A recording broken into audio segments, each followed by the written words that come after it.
Okay, I have no idea how to get this off of my screen.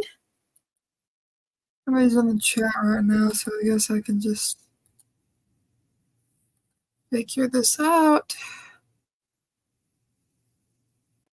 Hi! Just one moment. I seem to have put my little entry thing on loop, and I don't know how to turn it back off. By the way, you can hear me properly, right? Tell me if you can hear me properly.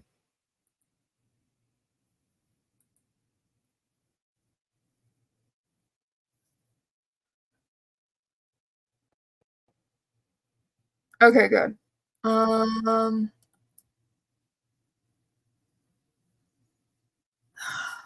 Why do I do this to myself?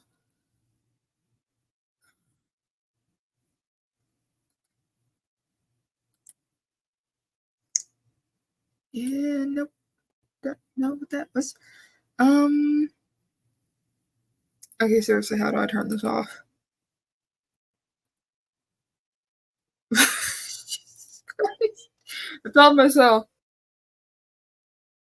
Issues, and then immediately, first 5 seconds, is fucking issues. At least nobody's here yet. Sent the link to like a couple people on a couple servers, so I don't think anyone else has shown up yet. Also, I don't know if you can hear the background music I'm playing. I thought I'd have some ambiance to.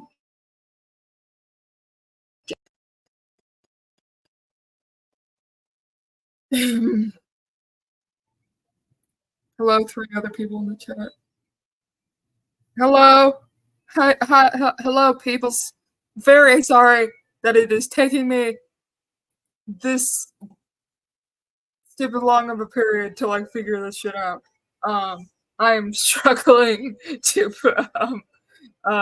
get the to get the screen to work.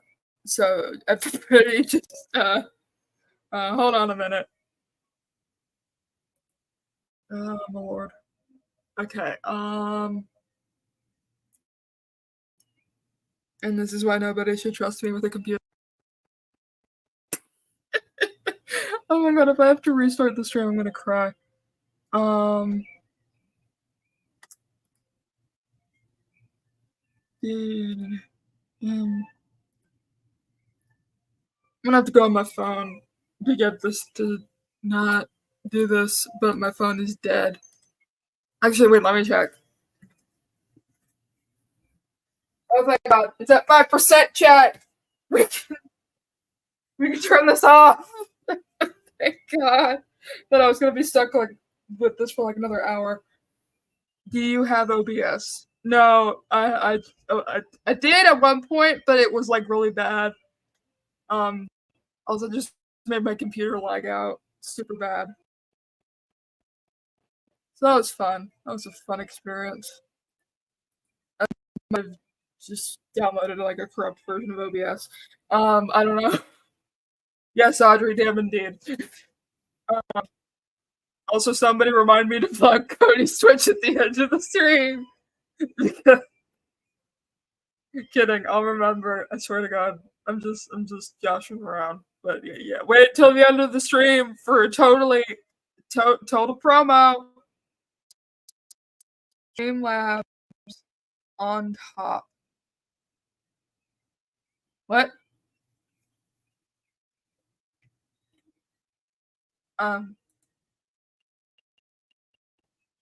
Mama computer. Make sure to write it down, girly. Audrey, you know if I write it down, it's gonna make me forget it even more somehow. I'm gonna lose the piece of paper. Don't trust myself with anything.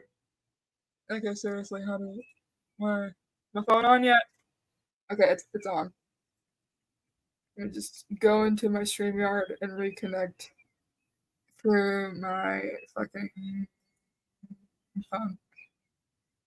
Streaming software. I think Peony is using streaming software.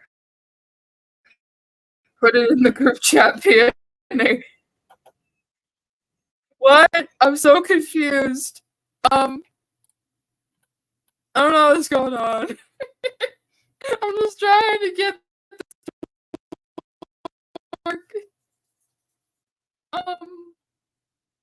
cancel. I don't know what that. Wait, does that? Okay, no. Edit layout doesn't do anything.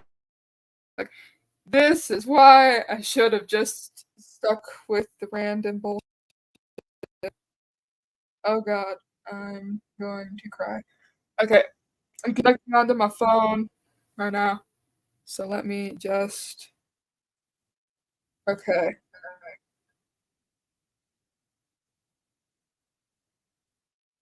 Stream. No.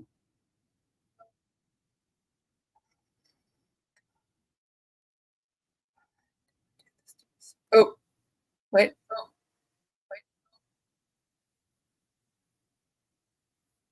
Nope, that didn't happen. Add back to stage. I don't.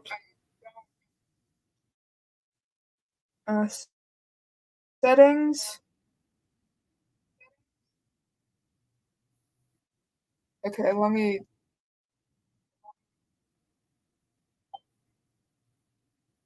Mm. How do I do this to myself? Oh, yeah, that might be because of my phone. Hold on. Come on, let me turn the volume down. Okay, there we go.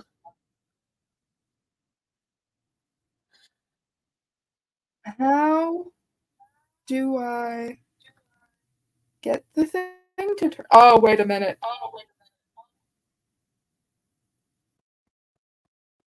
Yay! Oh my god. Okay. It took me like 5 fucking minutes, but I did it. Alright, let's get to the good shit. Welcome, ladies, gentlemen, NBs, and everybody in between. It is Peony. I'm finally doing another live stream. I know that took like 20 fucking minutes just to get me to work it, but I did it. I did it. Are you proud of me? Are you proud of me, guys? Please say you're proud of me. I'm very, yay!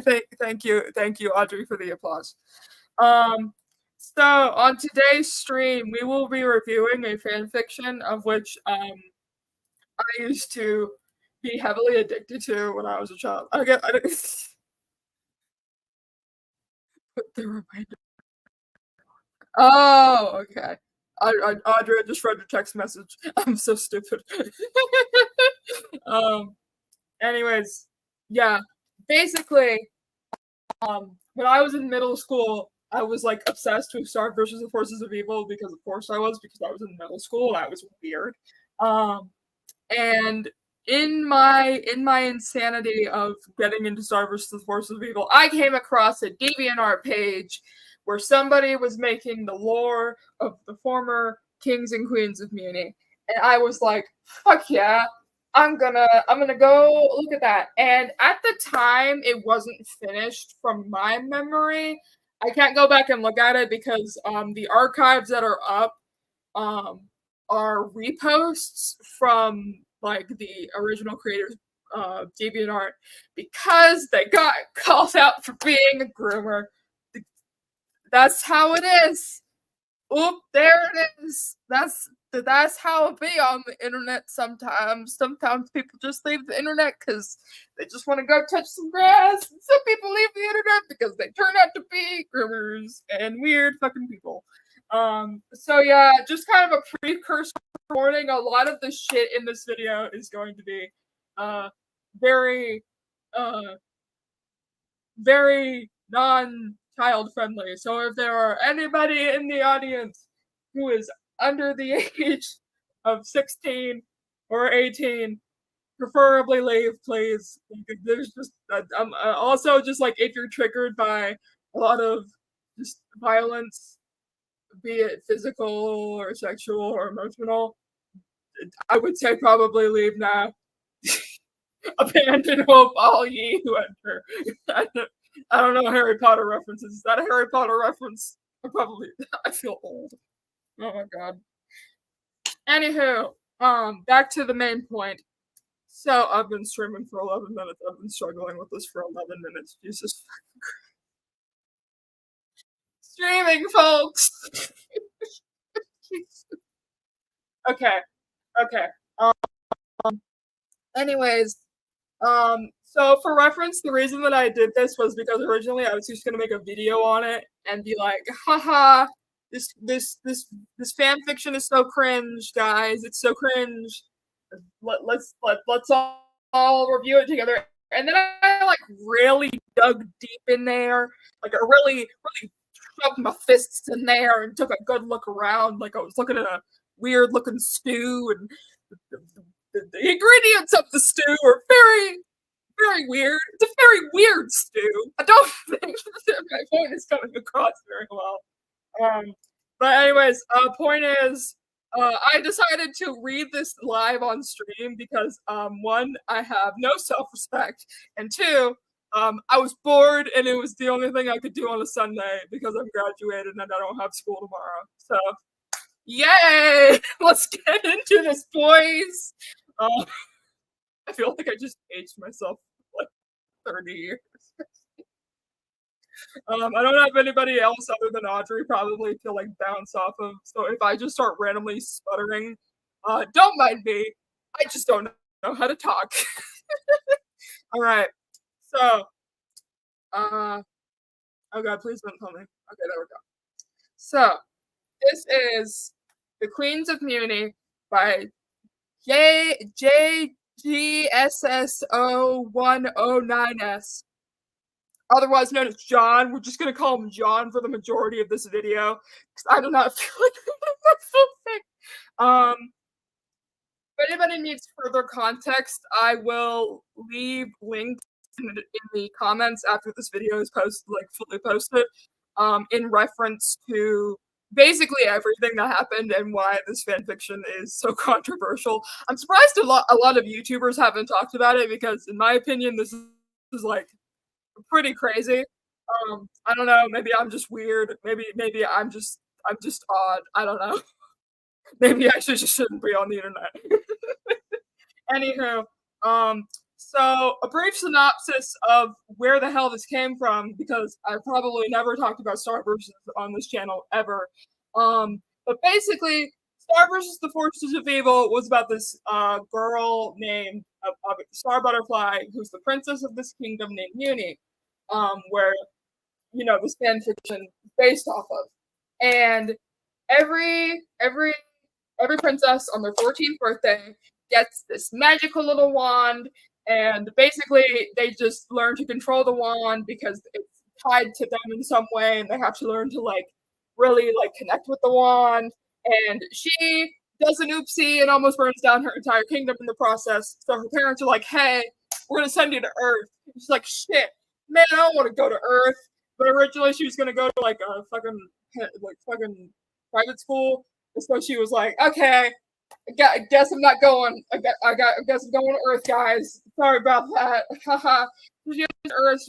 This guy named Marco Diaz, who totally isn't her love interest, even though it's definitely not heavily debated in the fandom. I don't know what you're talking about. Anyway, so then she meets Marco Diaz. Everything ensues, and basically the entire series consists of romance subplots that either never got fully analyzed and kind of just broke off halfway through the series, or just characters that had so much potential and then just never got any. I would suggest going and watching it somewhere that is Disney Plus.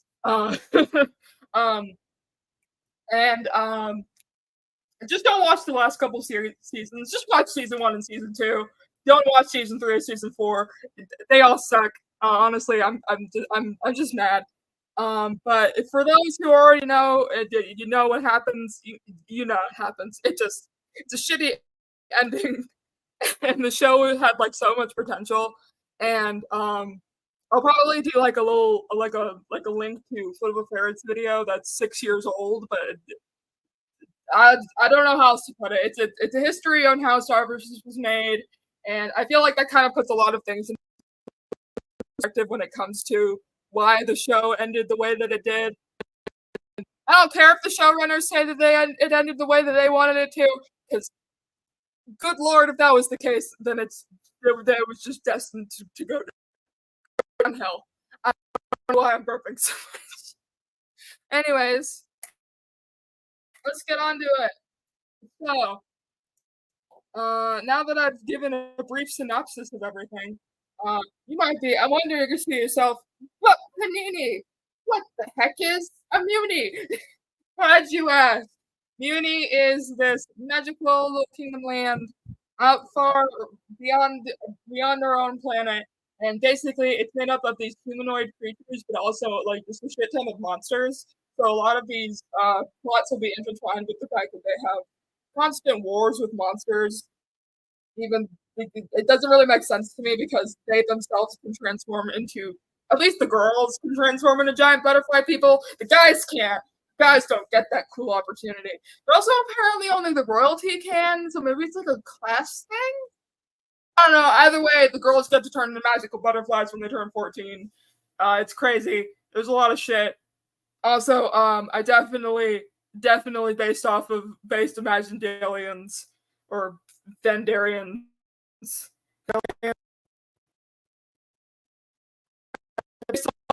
I based my species of characters based off humans, and I think you're going to understand a little bit why that's the case. But yeah, we're just gonna get right to it, folks. Queens of Mewni by John. So, just kind of like a brief synopsis. This was like the first couple, like the very first, like, yes, Vandalia mentioned in a video. I promise one day I'll do a video on like House of Moons and the Vandalians, because I need to, because it's my YouTube channel and I'm writing a book. I'm writing book chat. Anyways, so the first years. Let me just go on TV Trope real quick, and because they have a TV Tropes page, and let me just see if there's like a brief synopsis of basically what the first years consists of before we get right into the juicy bit. I don't know why I clapped my hands and started rubbing them. I'm just a weirdo. I'm a little weird, guys. But the first years is pretty short in comparison to the other queens years, because there were only 2 queens who ruled the first years. Obviously, because there would be like a lot of shifting happening with the other queens' arrivals and their changes to the politics of Mewni, and that's one of the things that kind of like me in this fanfiction was that it was very detailed when it came to what this version of the history of Mewni was.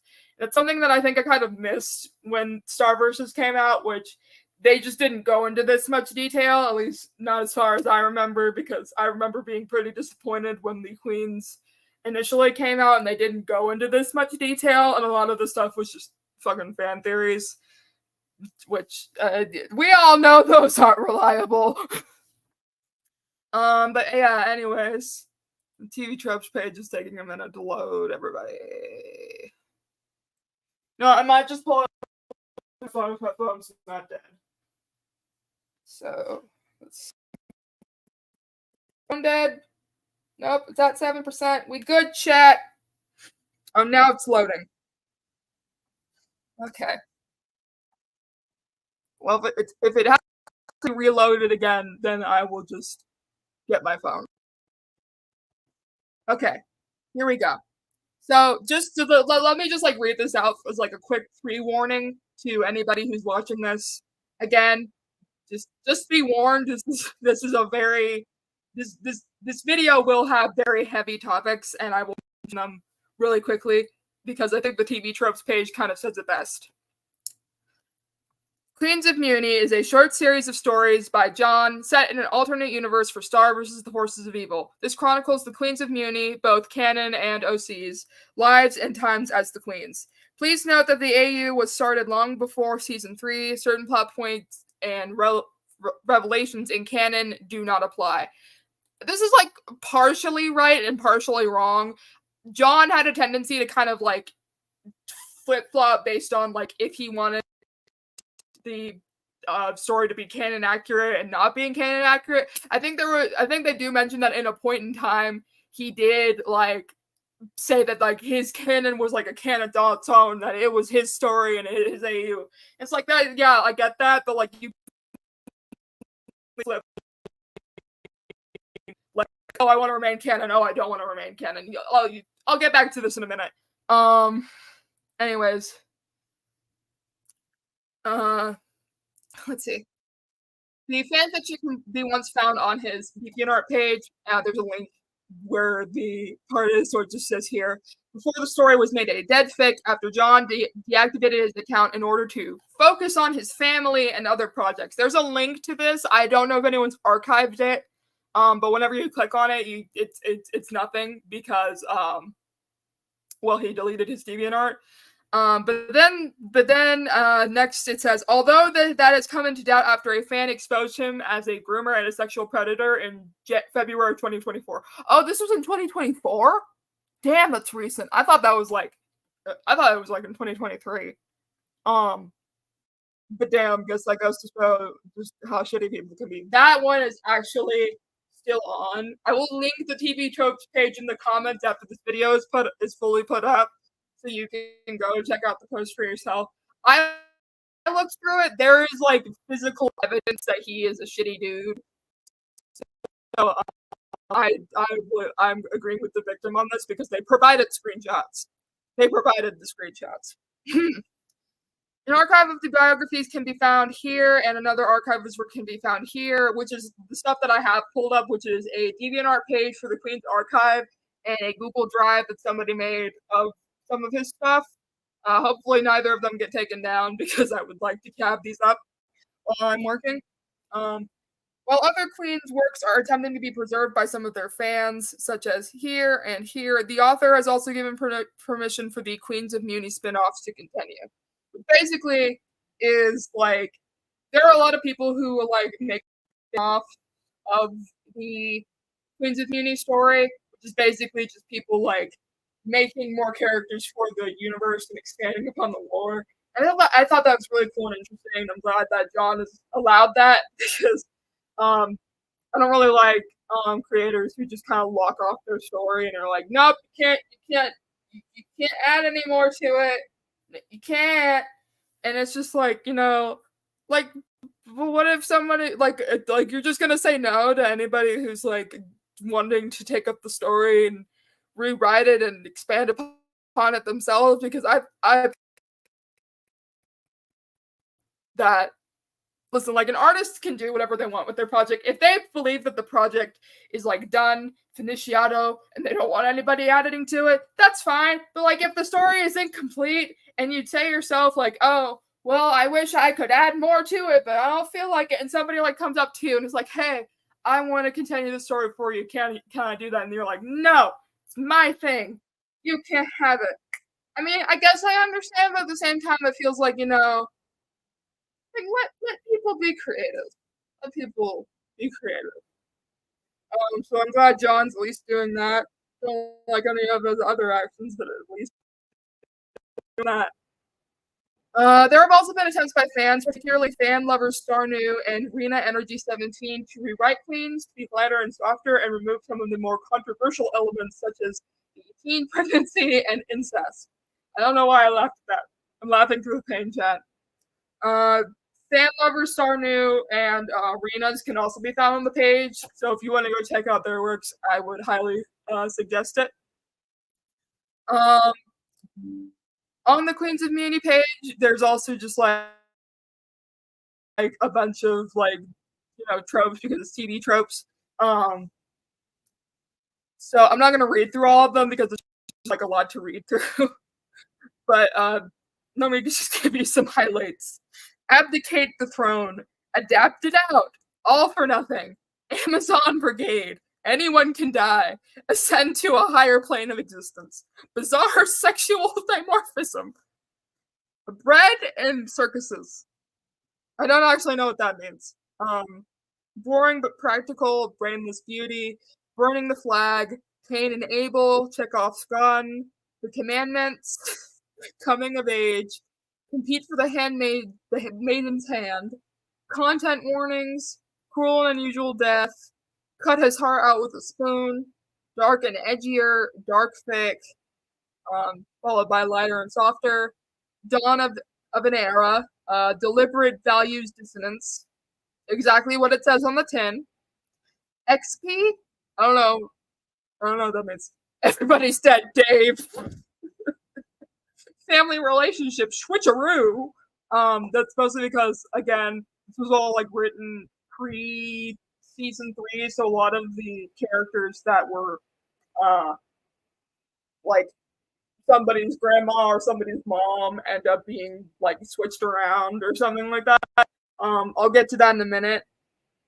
But it's safe to say it's a lot because obviously it came out before the very last season that they introduced the other queens.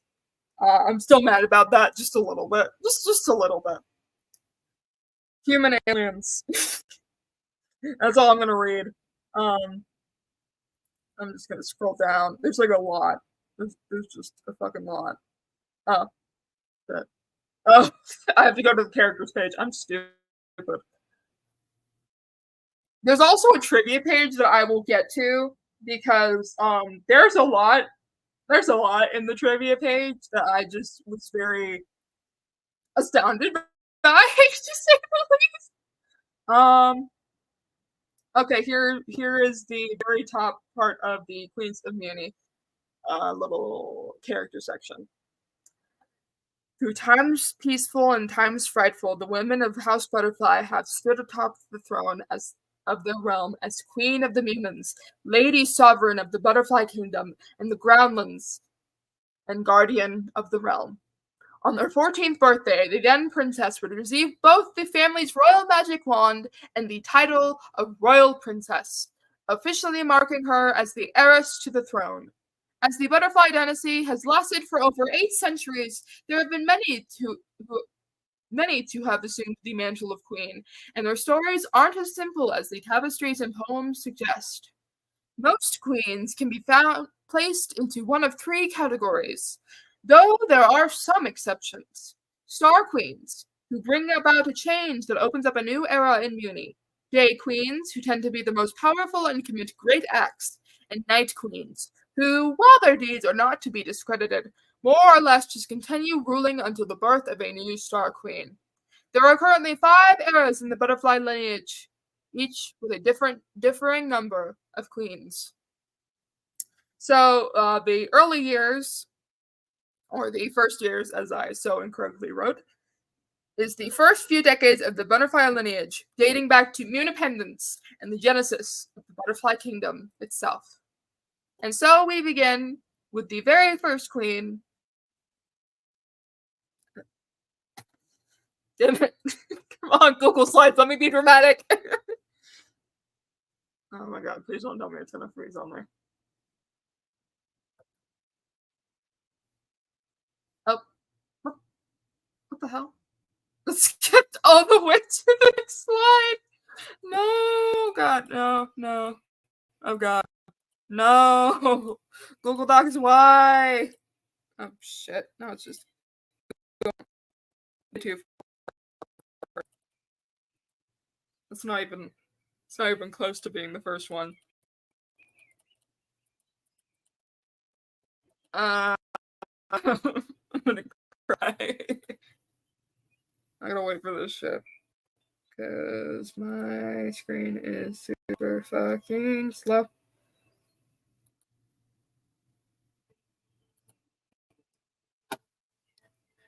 Oh my lord. Oh my god. It's just gonna. Okay. It went all the way back to the beginning. Okay. And so we start with the very first queen. Queen Urania Butterfly. The first one. And now let me go to the page. And of course, now it's loading.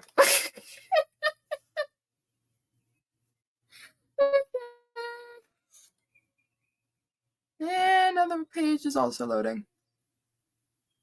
We're just off to a great start today, chat. Oh, Lord. I'm gonna check my phone just super quick while I'm waiting for this to load.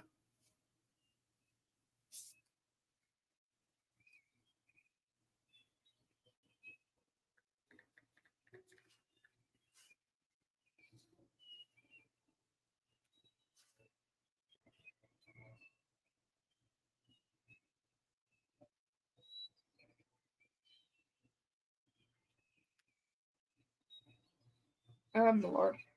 My friend is just randomly spamming shit in our chat.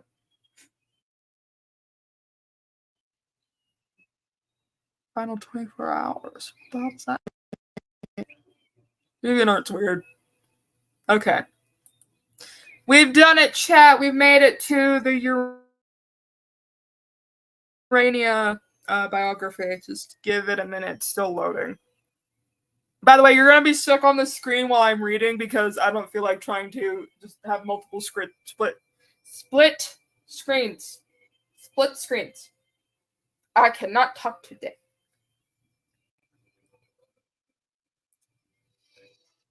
Oh, no. No.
Hey chat, okay, so my StreamYard crashed on my laptop. Very sorry about that. I'm just gonna reload the page. But for now, I'm just going to continue reading until my laptop decides, my computer decides to work again. Urania butterfly, the first one. Born 19 BM and died 44 AM. By the way, just so everybody knows, BM stands for before Mewni and AM stands for after Mewni, so I'm pretty sure just like this entire period of time is going to just be like AM, or maybe I'm wrong, I don't know, I don't care. And her reign as queen went from 1 AM to 25 AM. She was married to Falcon Redbird, and her children were Solena Butterfly and Jokina. Jokina? I can't read that. Jokina? I'm just gonna say Jokina Butterfly. Urania was born in a family of weavers. She lived along with her grandmother and her mother named Darlene. From childhood, her grandmother taught her how to weave, and at age 10, she was already weaving her own clothes.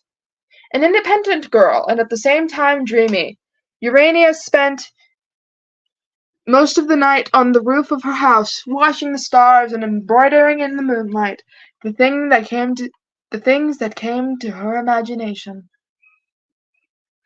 Just stopping by to like and support because I'm not sure if I can stay for long. Hey girl! Yeah, we're just like reading shitty fanfiction. It's not bad so far, but it'll get worse. Trust me, it'll get worse. On her 14th birthday, she argued with her granny, who said that her embroidery was a worthless waste of time and line. Urania fled to a place near the river, where she always went when she wanted to be alone. And there she finished her kitten embroidery until she fell asleep.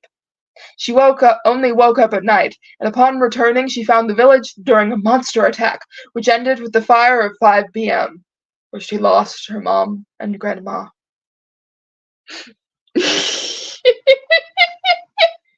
I'm scared to know what kind of fanfiction it is. Read the title, Raina!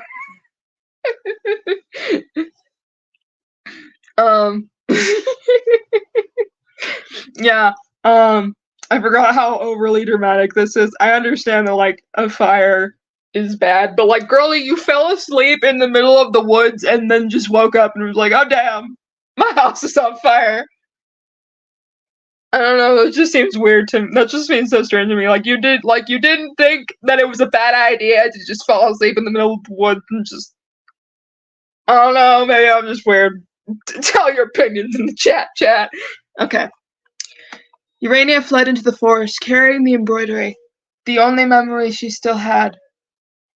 When her legs no longer had the strength to carry her further, she dropped to her knees and looked at the starry sky, begging for help.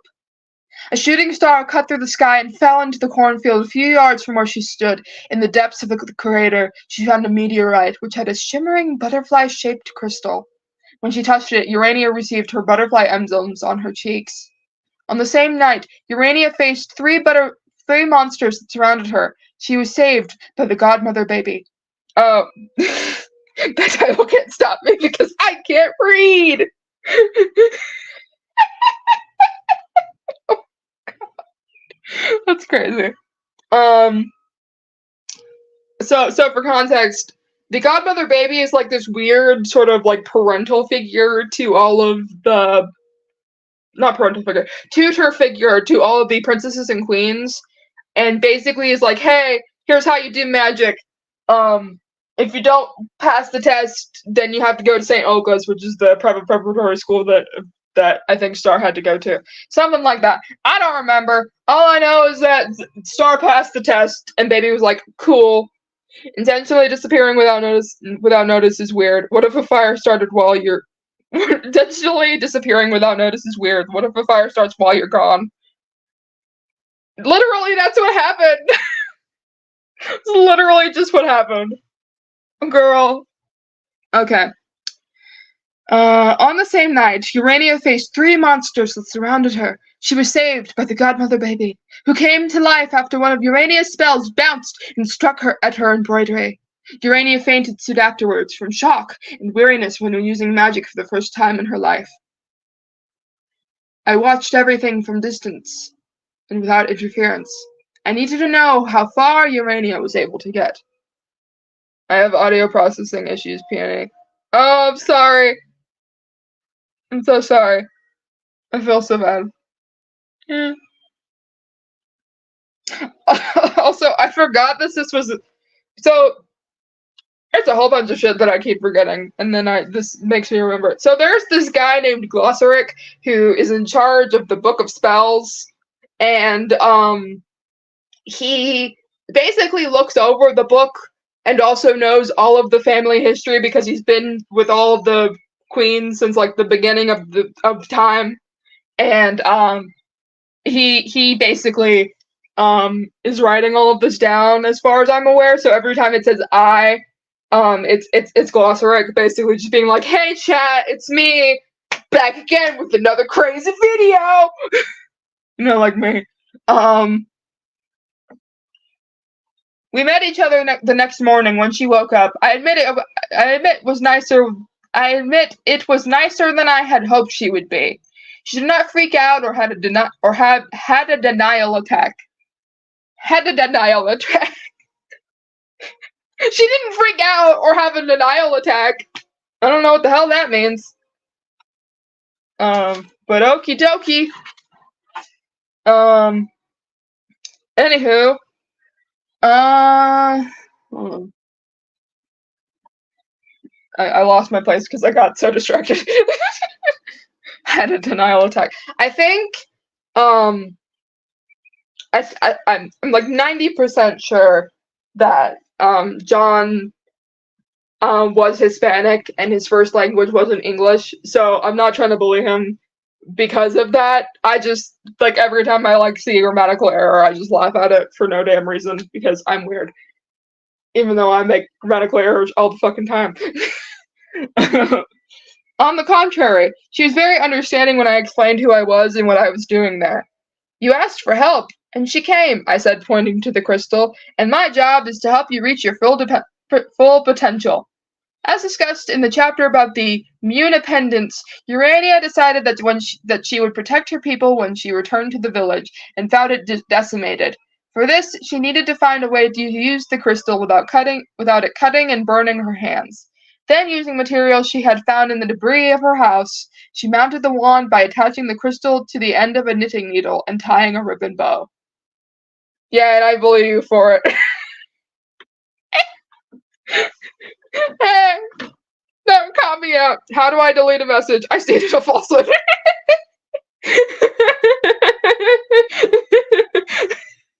I don't know if you can delete messages on YouTube. And I don't think that works on StreamYard. That's hilarious, though. Urania proved a dedicated student, practicing magic morning, noon, and night, stopping only to eat and sleep. Urania's spells were pretty basic, from bursts of energy to simple levitation spells. Compared to what is done today, her spells are not at all exceptional. You can find some of her books in the basic chapter of the Book of Spells. Why is he bullying this child who just got a wand? Like, she just got this magical artifact that fell out of the sky, Glossaric. Why are you bullying her? I remember thinking this was stupid even when I was younger, because I was like, she literally just got this wand. What do you mean? What did you expect her to become a wizard in 2 days, Harry? You're a wizard, Urania.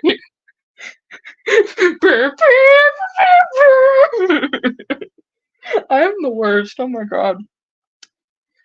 This Book of Spells was originally her grandmother's account book, which was one of the few things to survive the fire. It became special when Urania went on to write down the spells she learned using the magical fluid released by the crystal as ink.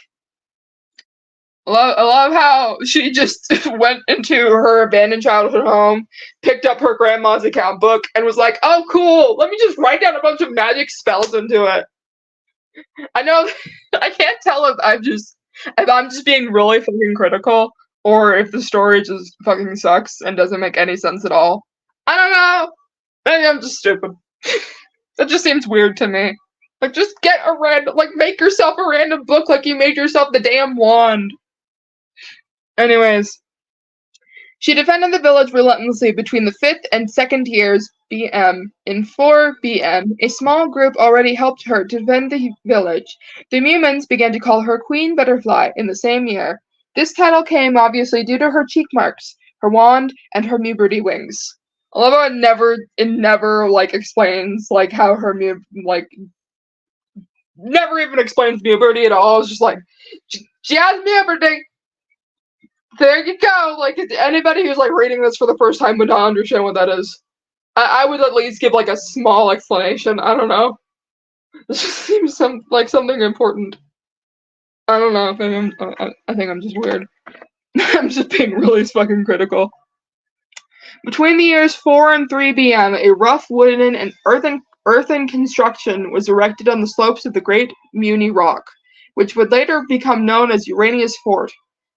The place would serve as headquarters during the Mewni Pendants, and later as the royal seat and home of the newly crowned monarch. One of her first acts as queen was to name 6 ministers to aid her reign. These 6 were the generals of Urania during the Mewni Pendants, and from them the noble houses of Mewni arose. In year 2 AM, Urania married Falcon Redbird, with whom she had relations since 5 BM. With whom she had relations. I think this was literal. I could be wrong, but I think in the TV tropes page it literally says guys they had premarital sex. And I remember being younger and thinking what does relations mean? Maybe I'm just weird. I don't know. I keep repeating that. I don't know why. Falcon was a red-headed, spontaneous boy who had eyes that were precise and alert as birds of prey. because the name Falcon wasn't obvious enough. And he could see enemies on the horizon. So he and his family were renamed Redbird. What was his original name then? Because he says his name is Falcon Redbird. So that makes no sense then. His whole family just like some of them had like other last names, but then all of them got renamed to Redbird. I don't understand. The wedding marks the opening of the Queen's Tower, the first stone structure of Butterfly Castle. I would show it, but I don't. But my camera quality is probably going to be shit. Oh, good. My StreamYard reloaded. So let me just enter without mic and cam.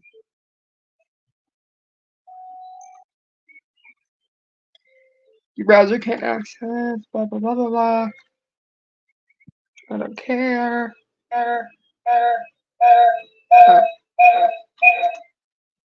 Shit. I forgot that echoing would happen. Oh god. I do not like that. It's very fucking overstimulating. You know, we're just gonna share my entire screen. Don't share tab audio. Entire screen. I won't let me share. Okay, I guess I just can't. Okay, there we go.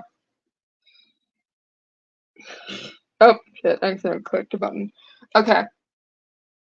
And, of course, that page is reloading. Okay, so while we're waiting for that, let's just go back to the Urania, the first one art. If my phone will allow me. Okay, there we go. So, as you can see, this is what the Queen's Tower looks like in this very small illustration. Due to the fire of 5 p.m., Urania developed a trauma by fire. To keep the palace warm during the winters, the warm waters of a nearby thermal region were channeled through the walls and rooms. The fireplaces would only be built after the death of Urania. Wait, but that was actually kind of cool. Why didn't they just keep that the whole time? Why would you go out of your way to build a fireplace if you already figured out a way to channel? I guess it makes sense, but then like why would you go out of your way to like build that whole contraption if like you knew that like afterwards you were just gonna replace them with fireplace? I don't know, that seems stupid to me.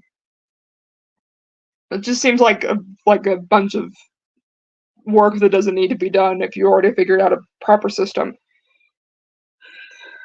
In the first 3 years of her reign, Mewni had grown remarkably fast around Butterfly Castle. The village was now a town. Ships and galleys from neighboring kingdoms were already passing through Waterson Port. She had also established that all of the castle's employees would be paid employees and made slavery and servitude a crime. At least we could start out with them being like, hey, slavery doesn't exist anymore, guys. Problem solved. Thank God. I did not want to deal. There is like a whole bunch of there's a whole bunch of other stuff wrong, but like, hey, at least there ain't no slavery. The reason is simple fact that their ancestors were servants who fled their masters. Okay. In 4 a.m., at age of 23, Urania gave birth to the first princess and her heir, Solana Butterfly, the first princess of Mewni, a blonde girl with bunnies on her cheek, and in 10 a.m. was born her second daughter, a girl with red hair and question marks on her cheeks called Jokina Butterfly. And I'm going to show them real quickly because hopefully the page will let me show them. Sorry for the flashing. Okay, slideshow. Open the slideshow. Just quickly move over here so the page doesn't do what I think it's going to do. And it did it anyway. Okay. No, that's fine. Page is still loading. Page is still loading. I should have just done it while the screen was open. Okay, there we go. So, Selena is the little girl right here, and oh my god, how does my computer do this to me? There we go. Okay, so Selena was the firstborn daughter and is the little blonde girl right over here, and Jokina is the girl right over here. It's something that like really confused me when I looked back at these pictures and was editing this together. Selena has blonde hair and blue eyes, and Jokina has blonde hair and red hair and blue eyes. So she obviously takes after. This computer seems to always be having a mental breakdown, literally. So she obviously takes a lot after her father, and Selena looks basically nothing like either of them. Like, the only thing that Selena has in common with either of her parents is that she has blue eyes like her dad. So something isn't adding up here, chat. And also, there are pictures of Urania when she was, like, younger. She did not have blonde hair when she was younger. Maybe Falcon's hair just darkened over time. He looks like he has blue eyes. Maybe? Huh. I didn't think about that. Okay. Guess that makes a little bit of sense. Alright, moving back to the page. Jokina Butterfly. Between the intervals of the duties of Queen, Urania found time to weave. She herself wove her royal dress and her daughter's clothes. Although now Mewni had its own knights, Urania didn't stop defending her kingdom herself when possible. Basically, it's saying the image for Falcon is also dim, so we can't guess his exact hair color. That is true. I don't know why, but in the original picture that all of these are from, the photographs are very dimmed. I think there is like an actual picture in this thing of like what he actually looked like with his hair. I might go back to that in a little bit. We're gonna go through just like all of their like little fun facts and history, for the sake of it. So then whenever I do a video on it, I can just compile all the information from this video and reuse it. Hehe, I'm so lazy. But basically what this is saying is that Urania didn't stop fighting for the protection of Mewni while she was queen. Which you would think that a ruler would do, so I don't know why that's surprising. Monster attacks were really rare and not as threatening as they were years ago. I'm guessing that's supposed to mean that, like, monster attacks were, like, a lot worse, but then when the kingdom started, like, thriving, the monsters were like, okay, I'm out. Peace. Bye-bye. When Selena turned 14, she would inherit the wand. Urania made that decision because it was on her 14th birthday that she found the crystal. When the day finally arrived in 18 a.m., Urania applied an enchantment on the wand so that it changed its appearance according to the personality of its new owner. The tradition would begin there and forever would remain so. In 22 a.m., a tragedy happened in her life. Jokina, then 12, died after falling from the tower of her room. Royal mourning was decreed for a week in Mewni. In honor of her daughter, Urania ordered Jokina's statue sculptured. Ordered Jokina's statues, sculptures, and busts to be scattered through the castle, as well as the messages she left every morning. Wait, did I miss something? No, I read through. Did I miss something? I guess that's supposed to mean that Jokiana was like a sculptor and also like wrote messages. And I guess the mom was just kind of like, okay, leave them all over the castle so then I can think about my dead daughter. Yeah, I forgot how suddenly a lot of the tragedies like really hit. But yeah, that's just a precursor for a lot of the very unexpected deaths that will happen. I completely forgot Jokina died. Not gonna lie. 12 years old. That is terrible. Urania put an end to her reign in 25. I'm guessing that means 25 a.m., aged 43 years old after Selena's marriage to Roderick Flowers. Though she was no longer the queen, Urania continued to have an influence in court, helping her daughter from time to time. Urania would still live to see her granddaughter Estelaria inheriting her wand in the year 42. On her deathbed, Urania performed her last royal act. She named me Sir Glossaric of Terms, honorary knight of the Queen Butterfly of Mewni. My gift, my thank you gift for being with me for all these years, she told me. Urania died of natural causes in 44 a.m. She was 62 years old. Her body was buried in the crypts underneath the Butterfly Castle. Mewni and its citizens wept over the death of Urania, their first queen, their first heroine. And there's Urania finding the meteorite that would soon spawn into the wand. So, yeah, that is the entirety of Urania's biography. How we feeling about that one, chat? How we feeling about that first one? Me personally, I've forgotten that the information was very, like, hit or miss when it comes to the story.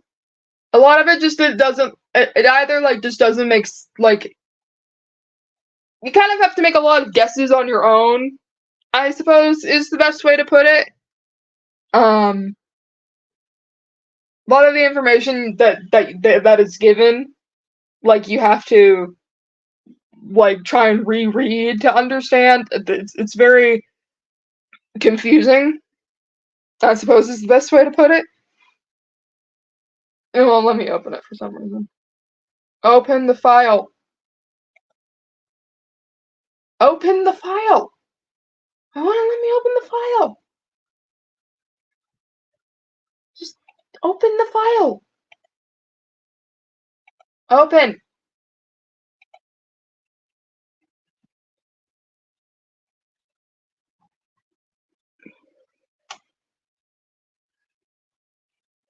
I don't know why this is taking, like, so damn long. I don't care. Just open the file.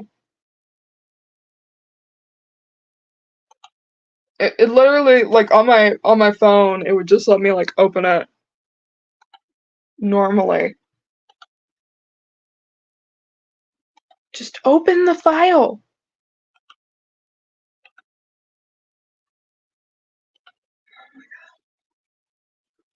I hate this computer. I think I'm gonna regret saying that like 5 minutes. I don't know. No, I don't want AI. Go fuck yourself, Google. Oh, Lord. Can I check organize? No. Can you just open? Oh my god. I should have tried looking through this when I had originally opened the damn thing. Okay, I'm gonna try and just, like, do this. Nope. Can I not just open the file? Oh my god. Okay, I should have just double clicked. I think this computer is just cursed. Not gonna lie. Okay, this is a miscellaneous file. We don't have to worry about this one. PDF and comments. So let me just double click. Double click. I want it. Okay, there we go. All right. So here is some of the stuff with Urania in it. I will get to all of it in here. But first we're gonna just quickly look through this one first. If my computer will let me. I'm gonna close my Discord, I'm not even looking at it right now. My phone's charging. Oh good, it's charging.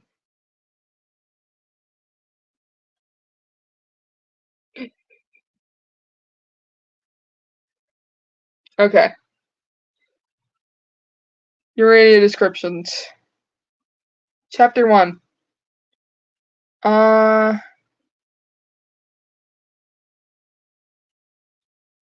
Okay, so this is like a very long, I'm guessing some sort of like little fan fiction with Urania and Falcon. Alright, here is like the title. So every queen has a poem and a tapestry tied to her. And here is what hers is. What was found by the humble peasant when asked for help from the starry sky, the power to protect your people that started the house butterfly. I'm pretty sure that like all of this is written by John. Like all of this is written by John. I think this is like copied from his DeviantArt page. So it works completely in my. I took the snippets from Star's children's book and based that on them. I added the important details that Marco said she ignored. Glossric likes to be mysterious. If he doesn't give information clearly, it's purposeful. I still think that's stupid. I feel like they should have. He should have still tried to give more clear information. I feel like this is just a really stupid excuse. The final battle is referenced to the historical battle of Aljubarrota. I can't read what that says.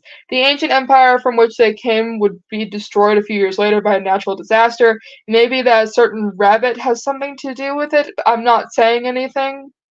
Remember, Glossric does not have a side of a job, and he fulfilled it when he helped Romania.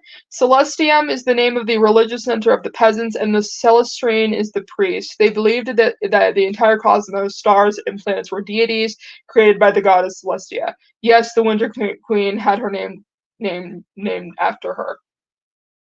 Yeah, a lot of this John does not make any fucking sense. A lot of this just kind of feels like rambling. A lot of like his information just kind of feels like rambling. It's like FNAF fans saying that the entire story is basically only ambiguity. It's like FNAF fans saying that shit. Like, oh, but it's supposed to be ambiguous because blah blah blah. Like, no, just tell me what is happening. Okay, so here is the Mewni pendants. Hopefully I can actually read this. Nope, I can't. Oh.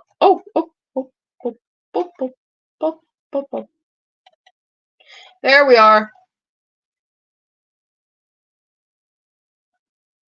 We're not gonna read through all of this, but I'm just gonna like show the art and stuff. Basically, that's all that I'm gonna do for this, because the only stuff that I really want to like read through, are the like little backstory things. That's the only stuff I'm gonna read through, because that's like the main fan fiction. Yeah, and the Mewni one, woo, fun. Honestly, I do think that this is all very interesting, and if this guy weren't a literal piece of shit, I would give him praise for like writing all of this and creating all of this art for this, because this is very impressive. I wish I had this level of like this level of like motivation to do all of this. He's also an asshole though, so fuck him. Security breach, ruin, and ITP are pretty damn clear. Like, sure, security breach is a hot fucking mess, but it's still pretty clear on what happens. Agreed.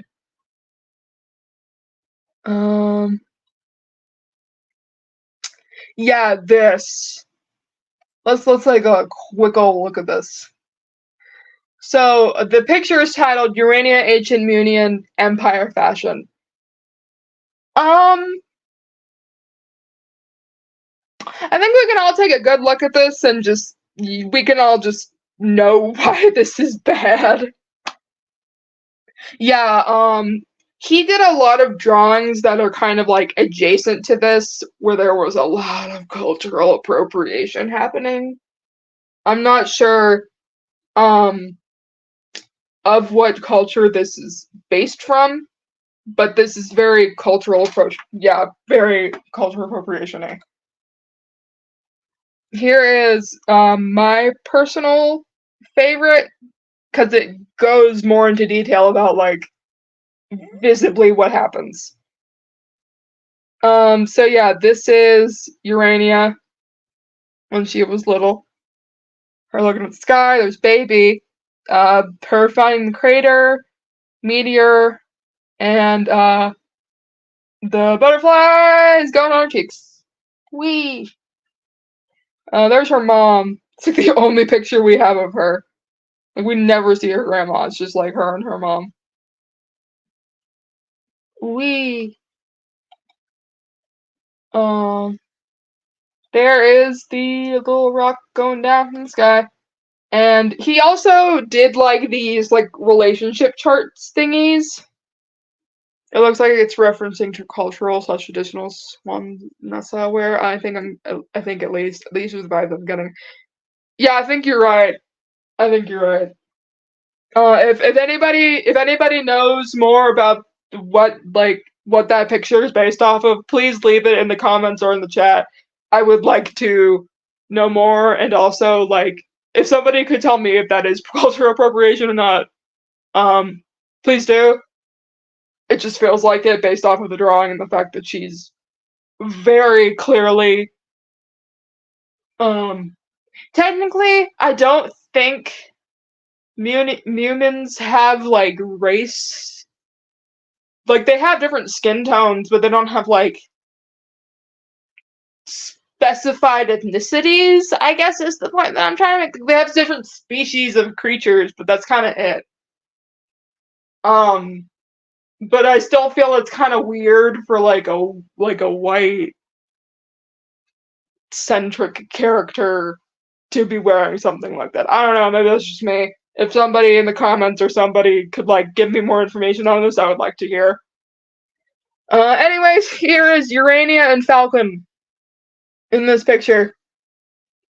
I don't know why we had to know about their sensuality. It's like the Genshin excuse. It's not real, so you don't have to be respectful. Yeah. I don't know, that's the vibe I'm getting. I agree. I don't like these charts. I like the art, but, like, in the sense of, like, what it's implying, I don't like it. I don't like Falcon's face. It's giving Vincent in the original 5 Years of Coco comic. That's what it's giving.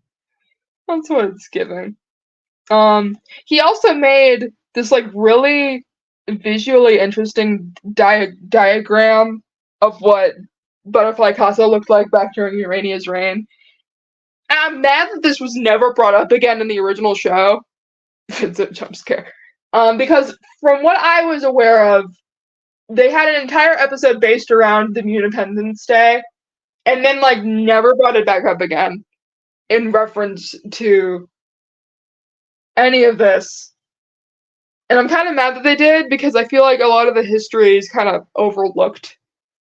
And I wish they'd, like, put more thought behind it, kind of like he did.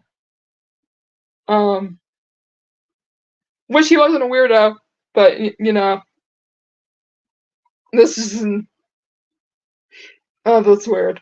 I don't know what it is about that picture, but it feels, like, very weirdly gratuitous. That picture made me feel creepy. But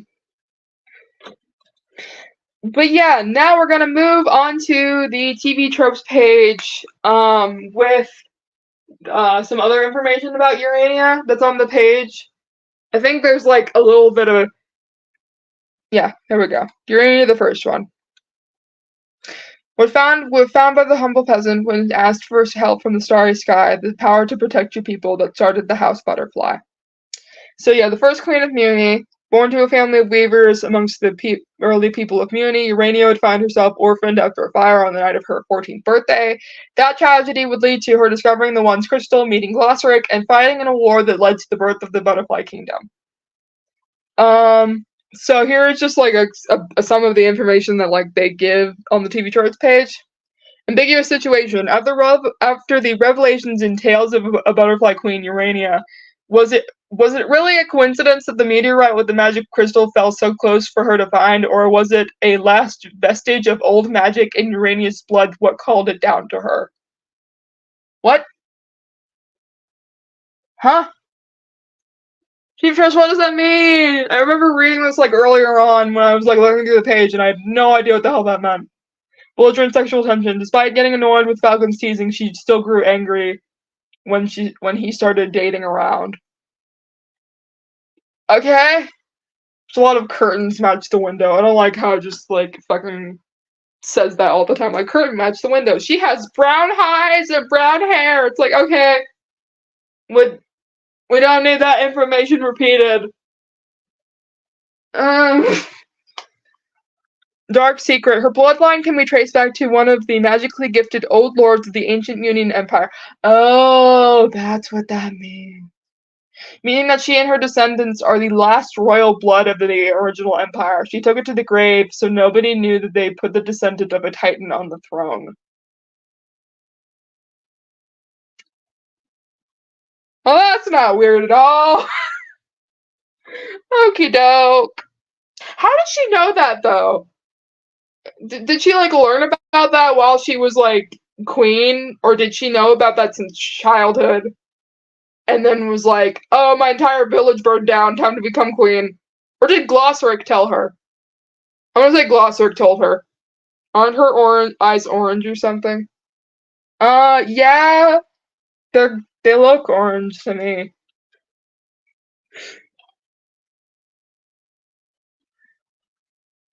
Let's see. Founder of the kingdom, the first queen, Mewni, off the crown. Urania never intended to place herself as queen, only to help defeat the monsters and liberate her people. It was them who recognized that she was the best candidate for the job, probing to be powerful yet humble. Okay. Outliving one's offsprings. Her second daughter, sick with epilepsy and schizophrenia, died falling out of a window. She had epilepsy and schizophrenia? Where the hell was all this? I guess it was in the PDF that I didn't read. Oh my god, that's terrible. That's. Oh, Lord. Her name refers to both Uranus, fitting for the original title that the butterfly lineage descends from, and Urania, the muse of astronomy. That makes sense. Textile work is feminine. She came from a family of weavers, and she was known for weaving her own royal dress and those of her daughters. The unchosen ones. Not the only queen to not be part of the Star, Sun, and Night Queen prophecy. Selena is considered a Night Queen as she was not born with her magic. After the revelations in her short story, such notion is put into question. Okay. I don't really understand. Weak but skilled. Being the first queen, she didn't have the luxury of having generations of magical knowledge passed down to her. Combined with fighting in a war when she got the wand, thus, she only trained enough to get herself strong enough to defend herself and her people. Which makes sense, and I still don't know why Glossric was bullying her for that. But I think out of all of the queens, the first few years are like the least problematic. The only thing that I could really like note is that weird cultural appropriation picture, which isn't, I think, tied to the main storyline. Maybe they just didn't have the names for either. I don't think they used a euphemism when they described what's her name. I don't think they used to describe what's her name.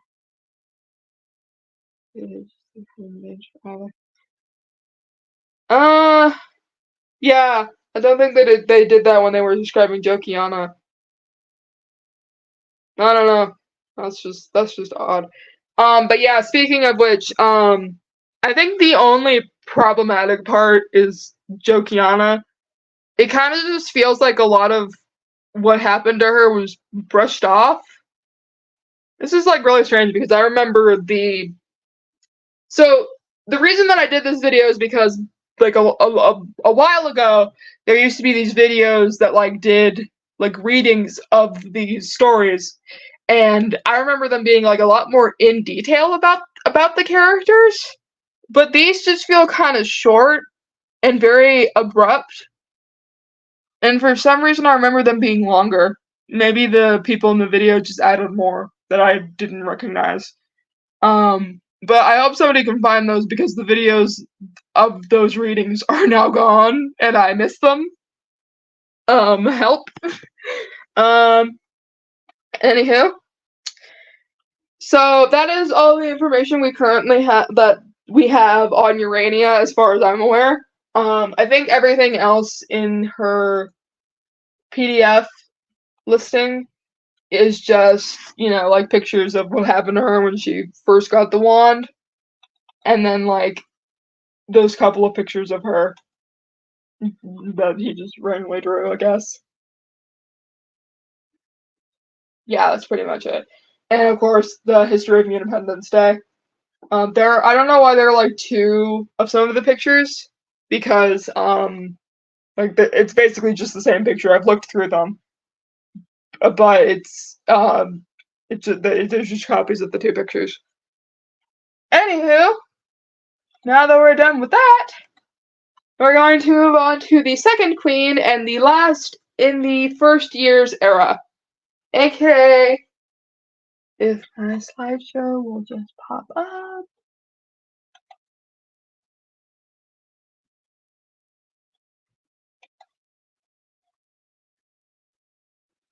I wish I could just zoom in and not have to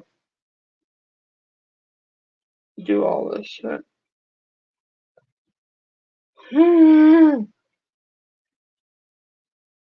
This is just a lot of me struggling.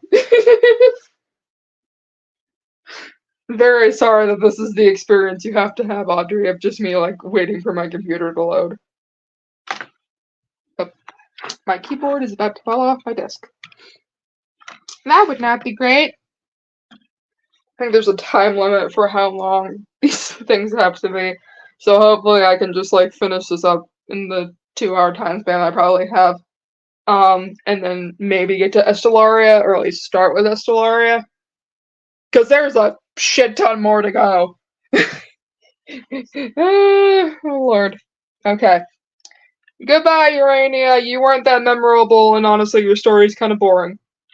Next, we have...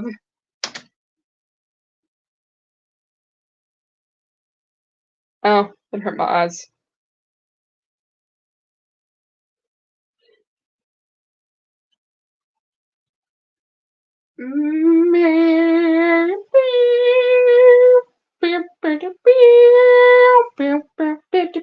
There we go. And now we have Selena Butterfly, the Smitten. And her husband is Roderick Flowers, and her children are Orbita, Estelaria, Red Dwarf, and Lunaria. I'm pretty sure Estelaria is the oldest, but because obviously, like, she'd be first in line for the throne. But there are a lot of cases where sometimes the younger siblings get first dibs. I will when we get to Crescenta the Eager. Sorry for late response, but it's basically this is the experience. It's basically body doubling for me.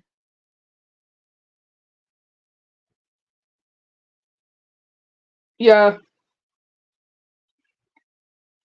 Real. I love how the description is biography of Urania, the first one by John. I am not John. I don't know why that's so funny to me. ADHD. Yeah. Real. I'm pretty sure I have ADHD. Woohoo. So fun, guys. It's so fun. It's literally so fun, guys. Okay, we're gonna read. While we're waiting for that to load, let's go to the TV Tropes page and just read the first part of the thing. From the first queen, the first princess was born, a bouncing bunny that prospered the kingdom of corn.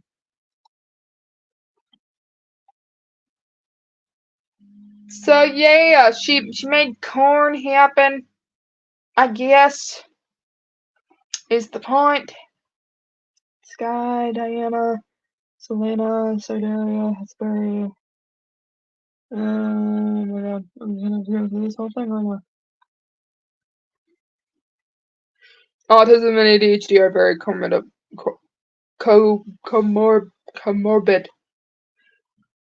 I cannot read. There we go. Selena the Smitten.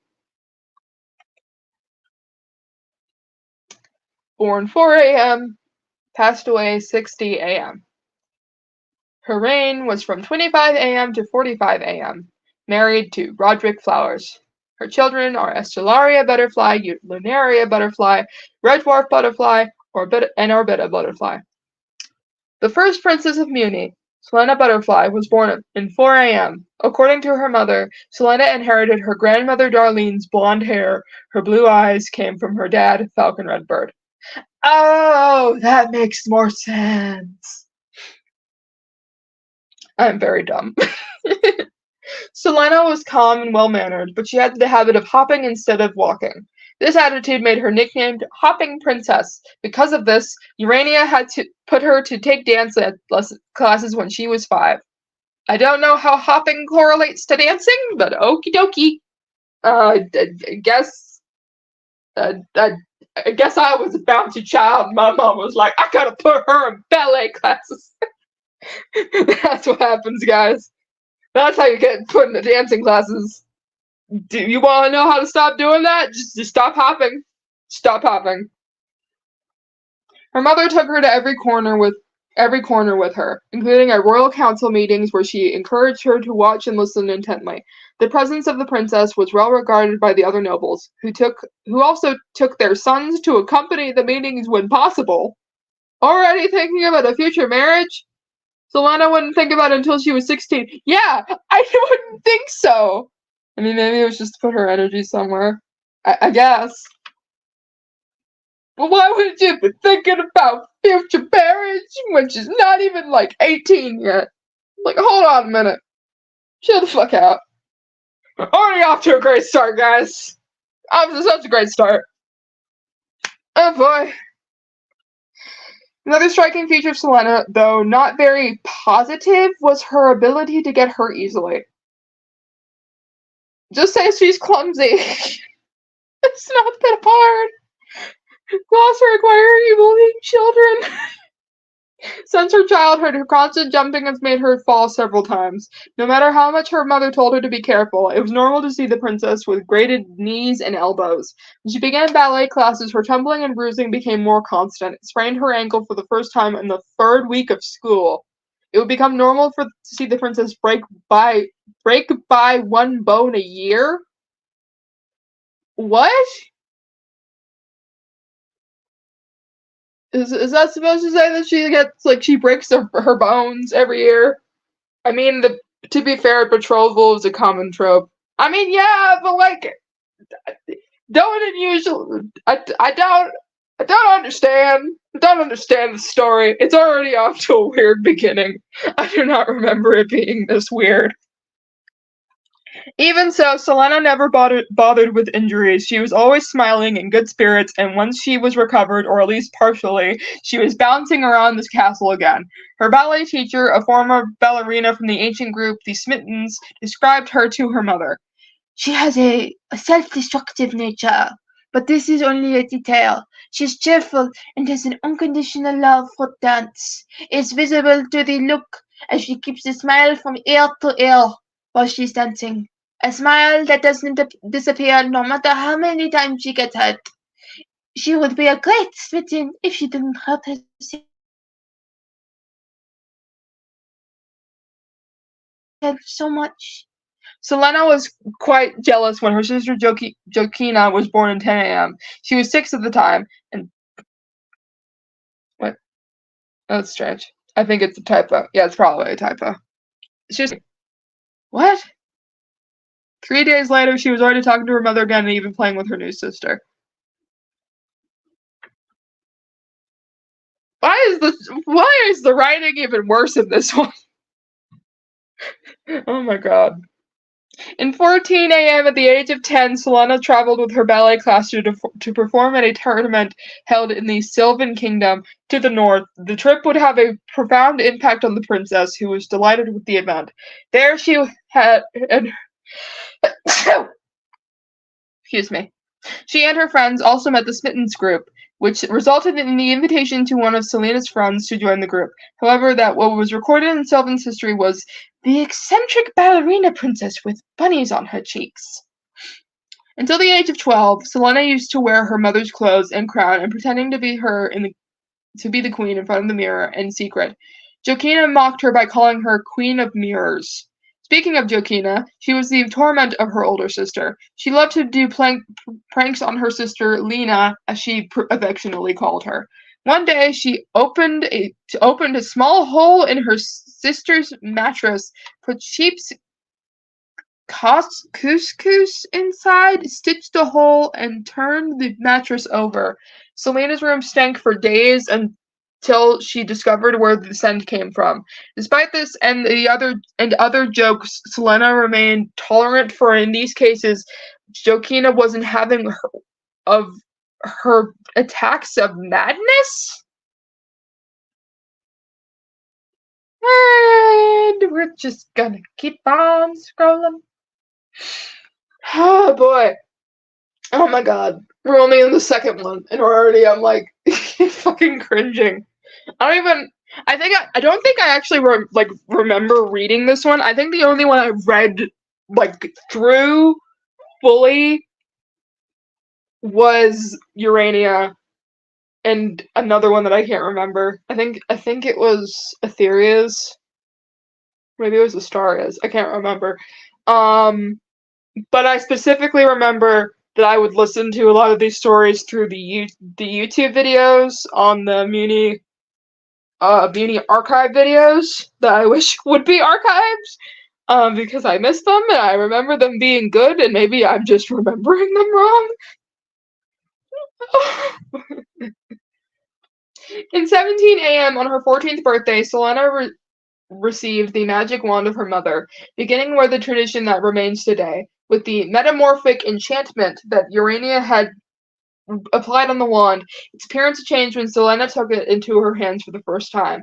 Selena's training compared to her mother's was much better worked. In fact, while Urania practiced at the same time that she fought in a war, Selena lived in a period of peace, without any conflict that forced her to learn quickly and hastily.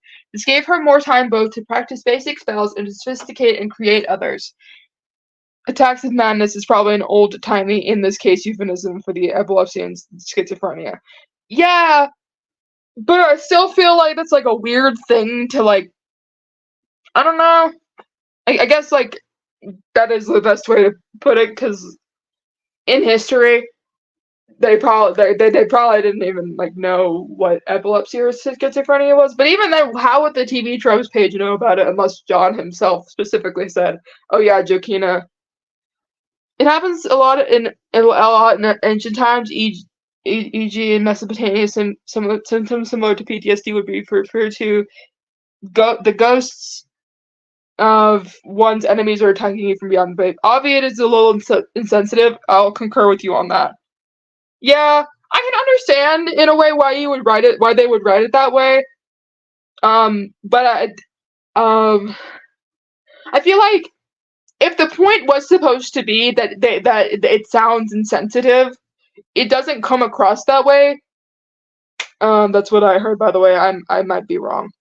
It's fine. I think you're right. Anyways, the point is, it doesn't feel like it's framed in the way that it's supposed to be oh, this is what people back then thought, but nobody thinks that anymore. I don't know.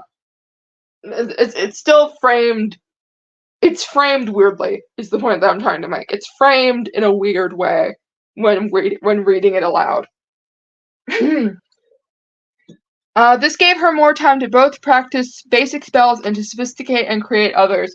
Her main magical contribution was to assist the spells with the movements she had learned in her years of dance classes, which her great-great-great-great-great-great-great-granddaughter Skywyn, the Queen of Hours, would improve many years later. Okie dokie. At the end of 18 a.m., puberty has come to her. Imagine waking up with several pieces of tissues in your face. That was what happened to Selena, who woke the whole palace with her cry. It was one of the rare moments when Selena lost her composure. Her mother took her to Mewni's room, a large, comfortable place with pillows covering the floor and walls, and a table full of treats. The doors were reinforced with 3 layers of steel. She came in late in the morning and left shortly after lunchtime. Yeah, Mewni basically is the equivalent of turning into a giant werewolf butterfly and just going crazy for a very long period of time. It was framed as puberty or periods. Once again, this is the species that that Thendarians were based off of. Whoa! It was only then that Selena started to have some interest in boys. The start wasn't so good. Her extreme anxiety about trying to get close to the boys more frightened them than anything else, as happened to the son of a maid and a forest boy, although the princess had some things alongside the years. I guess it's supposed to mean like side boys? I don't know. Like she had very short relationships, I guess. I don't know. Nothing actually came to be a courtship. The most enduring was a month-long thing with a field boy who came to an end amicably before the great tragedy that would mark her life.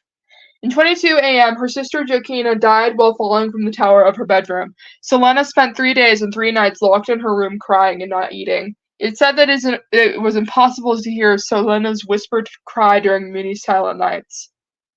It was possible to hear Selena's whispered cry during Mewni's silent nights. The word you were looking for is flings. Thank you! I could not remember the word. Oh my god. Selena ended up finding comfort in the youngest son of Lady Blossom, Roderick Flowers. They had known each other since they were kids and became friends when the girls discovered him snooping around ballet classes at the age of 8.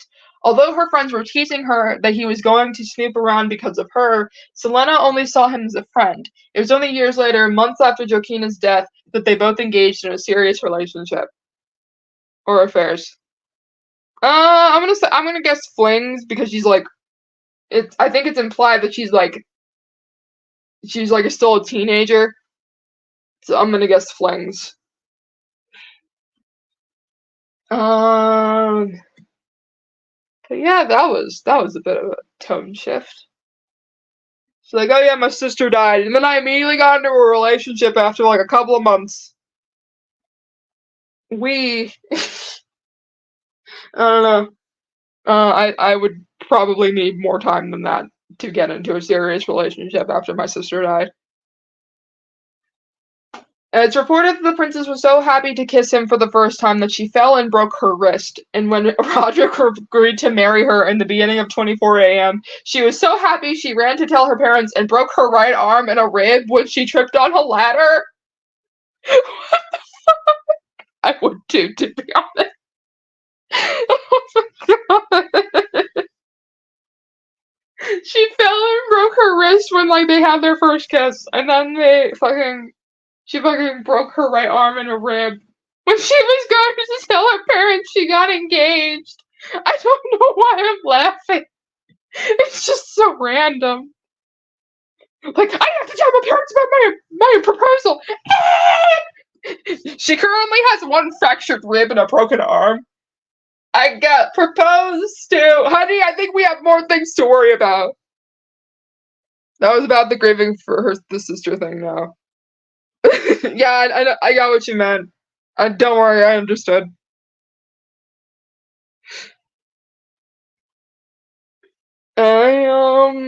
What the fuck am I doing?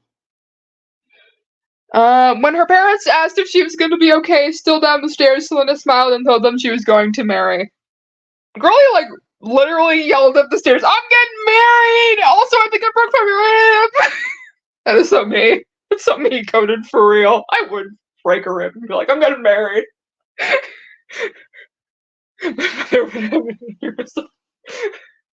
So the wedding took place in 25 a.m. in an outdoor ceremony. Selena was crowned queen at the age of 21. Her crown was pink ribbons adorned with flowers. Not even in her wedding party. Selena stopped giving her classic tumbles.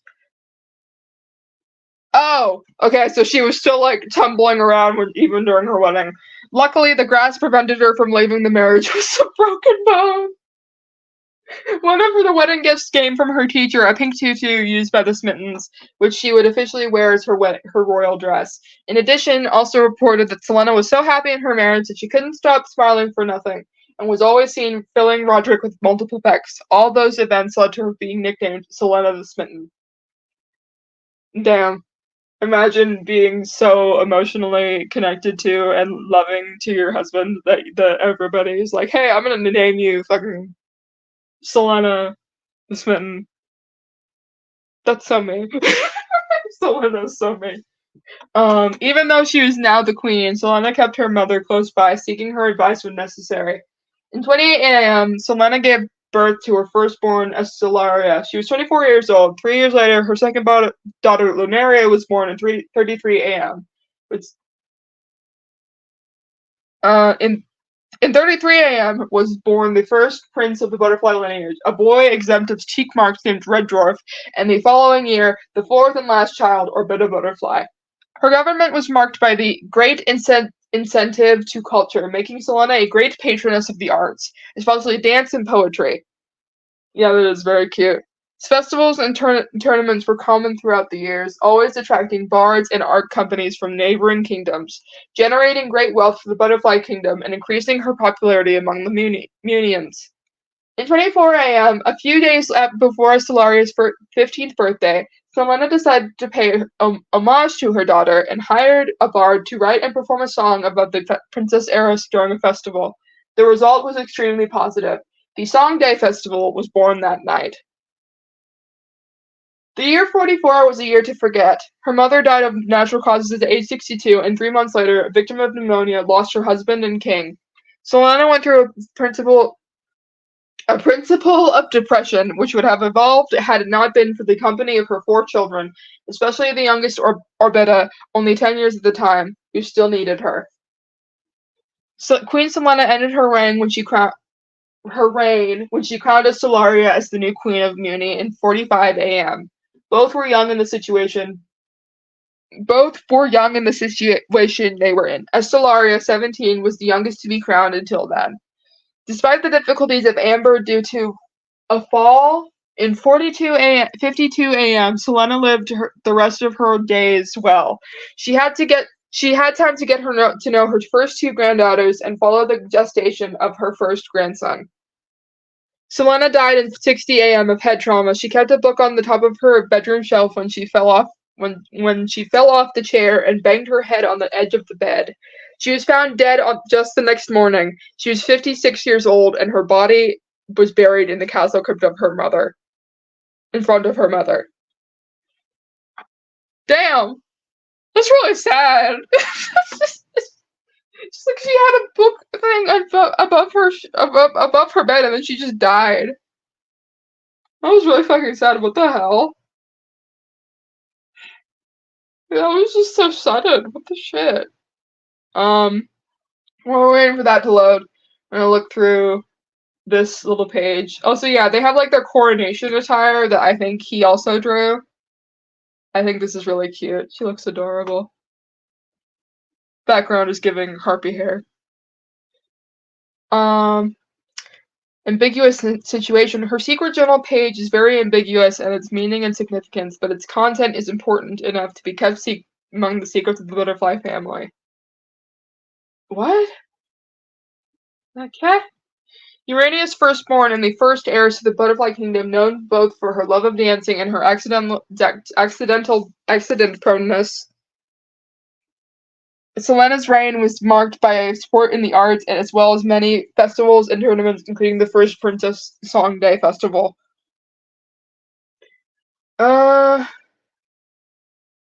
Bunnies. She had bunny rabbit cheek markings. She hopped and skipped. She would feed bunny corns every morning, and had a bunny onesie as a baby. Even her original name, Usagina, comes from usagi, the Japanese word for rabbit.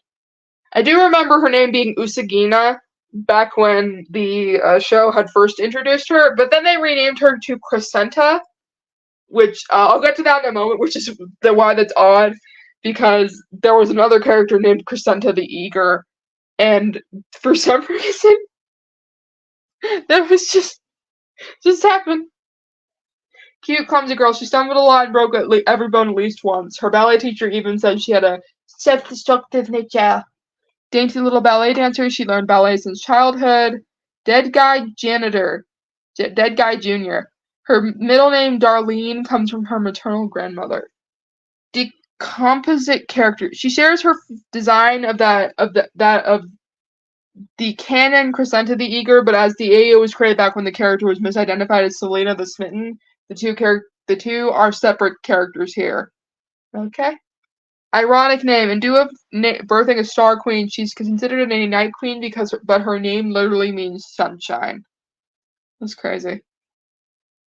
But wouldn't she be considered a star queen because the sun is a star? Meaningful name. Her middle name Darlene comes from one of the 3 moons that orbit Mewni. It also comes from her grandmother. What do you mean? My greatest failure, not having been around to stop her sister falling to her death. Why does that keep being? Why? No matter how many times she injures herself, not how badly, she always bounced back with a smile as soon as she was able to walk again. Fitting for the smitten queen, she was very openly affectionate with her husband. Her biography saying she constantly covered him with kisses. Hey, Ava! Hey, girlie! What you doing? We're just reading fucking shitty fanfiction. You wanna join? Solana was a graceful, serene, and educated girl, no doubt, but she was no pushover. Her tales of a butterfly queen show her defending her prince's honor without needing to raise her voice or lose composure in front of a foreign prince and his snooty betrothed. I'm guessing that's like in the very long tales of the butterfly queen, like the tales of the butterfly queen is like the stuff that's like in the long ass things. That's my best guess.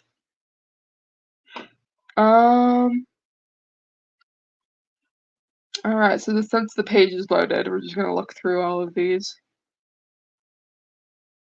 Happy hair, where have you buried all your children? So I say. Happy hair, where have you buried all your children? Okay, I guess that is everything. Gonna click on the secret archive video and photo. Up. Guess Ava's gone. Dear Journal, after months I started walking again. I don't remember anything other than the fatigue that has affected me all day, and even now at night. Mother summoned a healer, but after Father's insistences, a Celestine came to expel the demons that torment me. Joe came to me this afternoon, promising not to steal my stuff anymore and offering me a hemlock herb as a gift. As for Mother, she will leave for a week the next morning to keep the Queen's peace in the most distant settlements and newly built hamlets. I will pray to Goddess every day and night for her soon and safe return, as well for restful nights in peace. Okay, I don't know what that is, but okie dokie. Next is whatever this is. I think this is based off of like the Holland, like I don't remember. There's Selena. Look at her, she's so cute. I don't know the context of this image and this image specifically. But yes, she's arguing with somebody that looks like they're based off of Greek, maybe Roman. I don't know. A lot of these pictures, some of these pictures just have kind of strange contexts that I don't really entirely understand. But they're there, I guess. Oh yeah, I forgot to check that one last picture.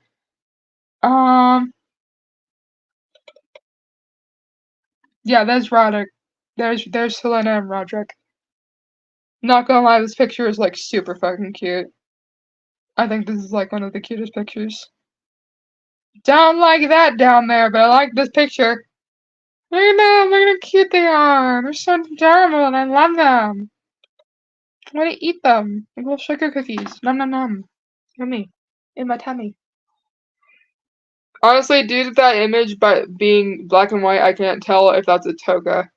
I think it's supposed to be, but I can't tell. Also, yeah, they are very cute, honestly. Anyways, I don't know why Roderick looks really high in this picture. One of the things that was kind of annoying to me is that Orbita and Lunaria never got canonical designs, as far as I'm aware. It was just Red Dwarf and Stellaria. I guess it makes sense because I think Red Dwarf has like more of an impact on the story than Orbita and Lunaria, but like I would at least like to see what they look like, you know? Something that doesn't look boring. Anyhow. Okay, so now we're done with the early years of the queens. And we're moving on to, if the page will just load and move to the next page. Oh yeah, I forgot to like review Selena's. So Selena, I think in the beginning has the just kind of strangest part to start with. It goes a bit more into detail about Jokina's passing and Jokina's story, which I appreciate because it's kind of weird that Urania's didn't have more, because you would think like as her mother, she would, you know, notice more things about Jokina. But I guess Selena would have also noticed more because of the fact that she like was her sister, I suppose. I don't really know. I feel like there should have been a bit more context on Jokina, because I feel like her as a character is kind of brushed off really easily. And her ending is really sad. Anywho, probably my favorite character. Honestly, she's such a mood. Next up, we are heading to, if the page will move, the Age of Ascension, beginning with Queen Estellaria Butterfly, the first star. So we're gonna start this one off with a bit of a trigger warning for certain types of relationships that I'm afraid that YouTube would smite me for.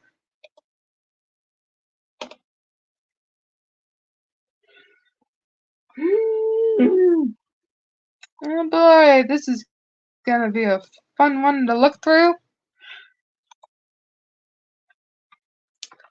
Moving on. The Age of Ascension, the second era of the Butterfly Dynasty. During this period, the ruling queens would mark several important moments in the history of the kingdom, be it establishing diplomatic relations with other kingdoms, expanding the knowledge of the world itself, and features the only instance of the wand passing from sister to sister. After a long night, always before sunrise, a single star gleams. This is the legacy of the Star Queens. And so we begin with Estellaria Butterfly, the first star. Which I think the funniest part about this is that she has a very strong resemblance to Star Butterfly. I don't know, I thought that was funny. Born in 28 AM and died in 90 AM, with her reign from 45 AM to 76 AM. Married to Jetstone, and her children being Hemera Butterfly, Nixie Butterfly, and Nightly Butterfly.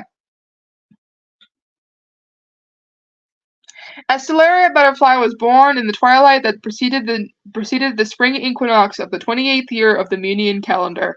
When only the morning star shone in the sky, she carried a pair of violet 5-pointed stars on her cheeks, and had eyes the same color. But what most attracted attention was her hair. It was violet too, but it was dotted with little bright spots like stars. Because of this, her mother named her as Estelaria, which according to the High Mewnian language means daughter of the stars. The oldest of 4 children, Estelaria has almost no memory as an only child. She was 3 when Lunaria was born, with her hair and light purple eyes. I guess that means light purple hair and eyes. There are a lot of typos. And pointed down moons on her cheeks. Red Dwarf was born when she was 5, and Orbita came 1 year later. Prince Red Dwarf was even referred to as a Stellaria, except for the lack of cheek marks and stars in violet hair. On the other hand, Orbita was born similar to her mother. Since childhood, Estelaria had a cheerful and jovial personality. She had a quick, curious mind and a pragmatic vision. She used to chase stray cats that roamed the castle, being daily seen dirty and sloppy by the servants. This boy way of Estelaria was disappearing as she reached adolescence, and the way others looked at her too.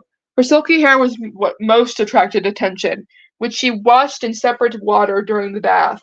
The flattery she had heard was that her hair was a piece of stolen starry sky. She thought it was beautiful the first time she listened at age 12, but even before she was 13, was already annoyed at how many times she had heard it.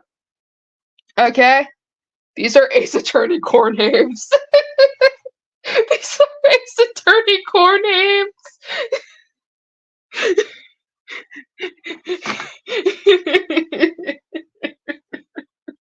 I'm currently trying to binge a bunch of Ace Attorney videos. So that was funny. An interesting fact, reported by the hairdresser responsible for the strands of Estelaria, is that they fell without the star glow when they were cut. Kind of reminds me of Rapunzel, because when her hair was cut, this is about you, or you specifically.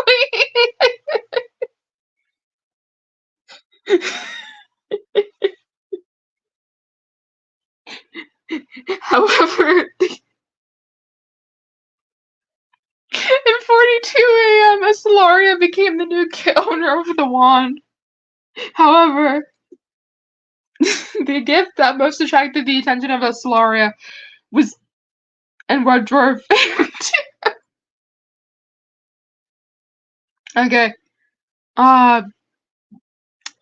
Was that of Jet Stone, the successor of 18 years of House Stone, a telescope. Her passion for astronomy would be born there. The young Stone deserves a special account. Years earlier, during one of the cultural events of Queen Selena, Lord Jacinth Stone met an elf from Elfendor, a university dimension known as the Capital Multidimensional Learning Capital. Upon winning a bet, Lord Jacinth convinced the elf to take his son Jet to be educated at Elfendor. Since the Stone are responsible for the Mewni treasury, Lord Stone believed that his son's education would only bring benefits to the kingdom. Jet graduated in finance, astronomy, and Razor Crane's training before returning to Mewni years later. That was so random. Why did we just go on a random tangent about Jet? It's Estelaria's story. Why are we talking about Jet? Let's just make a random thing for Jet. Fun fact: none of the kings, or as labeled by the wiki, consorts ever get actual backstory to themselves.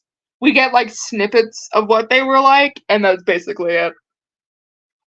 Back to Estelaria. The princess proved to be a skilled student, but with a certain impatience. If she did something wrong, she would soon sulk. It was this impatience that led to the famous event of the end of the year 42. It was between spring and summer that year. Estelaria was in the courtyard training her spell, Stardust Explosion, an evolution of the Stardust Blast. Bros failing the Bechdel test.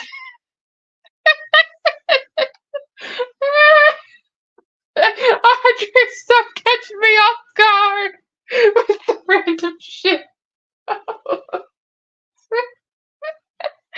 I'm dying. Okay. Yeah, I'm done. Which consisted of a series of moves that would end with the wand up. After hours of trying and unsuccessful, Estelaria simply tore the puffed sleeves of her dress and tried again. Okay. The fact that she had correctly done the spell didn't matter. What really caught everyone's attention on the courtyard were her bare shoulders. Her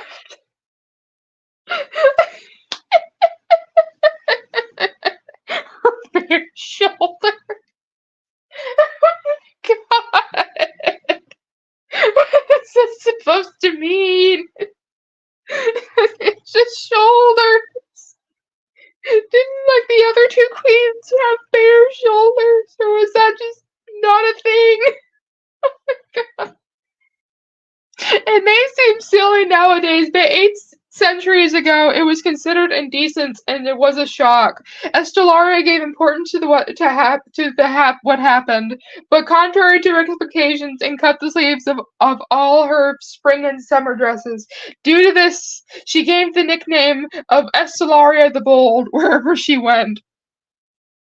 Hand-holding scandalous. I know this is supposed to be like a play on like the fact that, uh it's like 18th century type bullshit, but like we banned slavery, guys. Can we just not talk about like how fucking sexualizing women's shoulders is just really fucking weird? Can we just not have a reference to that? I just want to read my cartoon queen biographies and not have to think about real life shit. Okay? Okay. Estelaria's nights also have changed since she won her telescope. The bedtime was for her to the time to observe. It was not uncommon the reports of people about a sparkling star every night in the Princess Tower. When Estelaria pointed her telescope to the sky, she didn't lower it so soon. She was so fascinated that she went up so far as to believe that the stars spoke to her. It never argued. After all, I've seen a lot in this universe. Initially, these messages of the stars said when there would be storms, frosts, meteor showers, and eclipses. That is, only weather and astronomical forecasts. However, there were some interesting cases where the messages only made sense after an event, like the message that said the moon is swollen and yellow how close it is to the horizon, deciphered days before Lalaria contracted an illness that left her swollen and yellowish skin and almost killed her, or a new forest will be born from a tree, days before Lady Forest announced her quadruple pregnancy. If Johnny Boy wasn't a freak derogatory, this could have been perceived as a pointing out misogyny in the people around her at the time. Literally, it's kind of how I feel. Like, so here's the thing. I don't think that a lot of these concepts are bad concepts. It's just the fact that knowing what we know now about John doesn't help, and two, it's written in a very weird way. Like, this could have been written in a way that's like saying like how, oh, if she was a tomboy, she tended to take out her frustration by like ripping her clothes, and sometimes she'd like rip off her sleeves and people would be mad at her about it. And it's like not that big of a deal, guys. She's just ripping off her sleeves as a form of being bold, and then she just proceeded to continue doing it just to piss off people because that's what Estelaria did. That's just Estelaria, guys. You didn't have to make it weird. I don't know. Anyways, or among the stars there are rocks that move and make wishes. Shortly before Estelaria began her love affair with Jetstone. At 43 a.m., a few days after her 15th birthday, Selena organized a festival in her honor. Estelaria won a song in her honor called The Maiden with Starry Hair. It was the first princess's song in Mewni's history. Her sleeves are gone, who cares? Literally, that's all you had to say, bro. Literally, that's all you had to say. She got mad during a spell. She ripped off her sleeves. Who cares? Moving on. In the year 44, Stellaria announced her engagement to Jetstone, but her joy didn't last long. A few days later, she lost her grandmother, and 3 months later, her father. Whether or not Stellaria had predicted the deaths of her grandmother and father is still the stage for speculation. What is that supposed to mean? I mean, even then, it's you literally just told us that the predictions are mixed and very confusing. So how is she supposed to guess that her mom and her grandma and her dad were gonna die? That's kind of a weird thing to assume, book. Just maybe she knew about her grandmother and grandfather's death. It's kind of victim blaming in a way. I don't know, that's how I feel like it. Feels like it's almost saying she should have told everybody that her grandma and her father were gonna die. At 45 a.m. Oh, what the shit? God damn it. I hate when it does that. I fucking hate when. Okay, I lost my place. Just hold on a minute.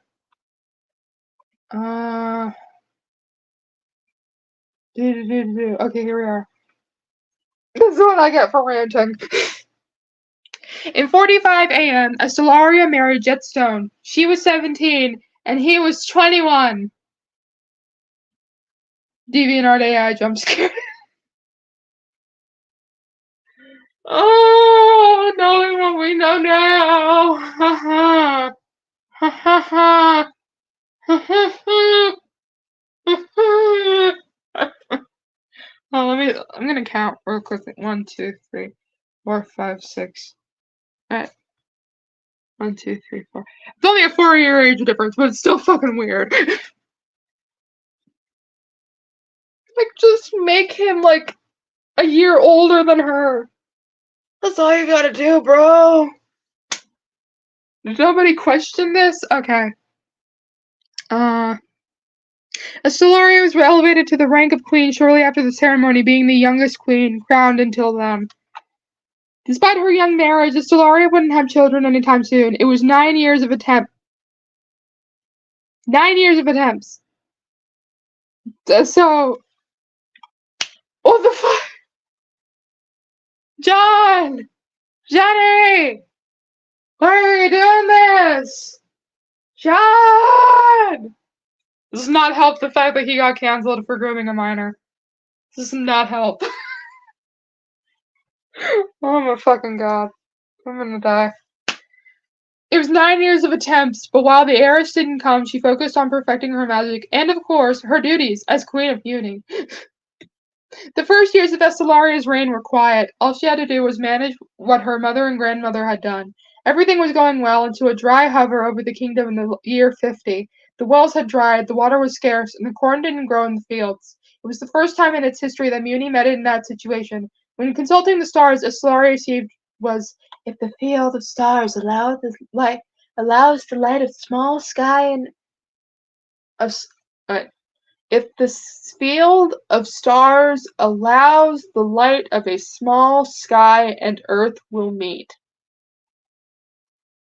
Johnny Boy is very, no one would eyebrow raise this if he weren't kind of a freak derogatory. For real. I mean, I would eyebrow raise still because it's a 4-year age difference, but I don't know. I don't know. Anyways, what did that mean? She didn't know. The answer would come only a week later during a dinner with her siblings, and Stellaria sought the advice of her brother Red Dwarf at age 17, suggested she go to the Cloud Kingdom of the Ponyheads and negotiate an agreement with King Ponyhead to make it rain in Mewni. Oh yeah, there's a weird subspecies of giant floating pony creatures that are just the heads of ponies. Those exist in this universe. It's probably not the strangest thing that we've talked about today, but moving on. Stellaria complied with the suggestion and went to the Ponyhead's kingdom, where she got an agreement with King Ponyhead, establishing for the first time an agreement between Mewni and a neighboring kingdom. This event also marked Stellaria as the first queen to leave Mewni in diplomacy. Wait, but didn't they say something about fucking Urania doing that? So Urania and Selena? No, because Selena went to that fucking competition thingy. Did they never like try and make peace with the other kingdoms? Did they never like try and make connections with the other kingdoms? Methinks that would have been the point of having a kingdom, to connect with the other kingdoms. Methinks that would be the point. Maybe I am just stupid. I don't know. There should be a steampunk crabcore species. Wait, that's so fucking cool. Wait, I want to draw that now. Oh, it sounds so cool.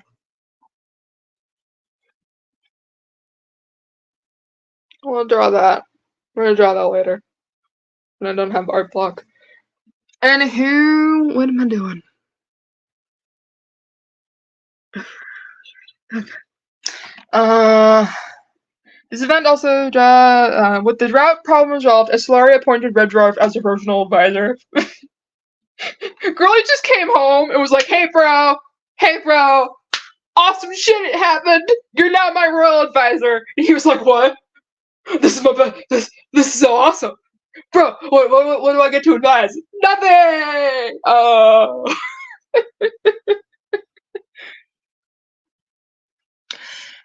Strapless dresses of Estelaria remained a subject in Mewni. However, rather than being tried, it was adopted as a fashion, especially by Munian noblewomen, making Estelaria the first queen to launch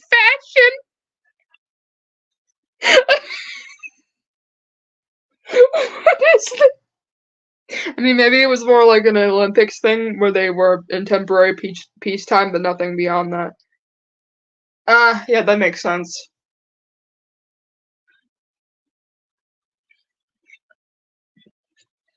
Thank you, Audrey, for being the voice of reason in this entire conversation. Because I'm just a little bit stupid.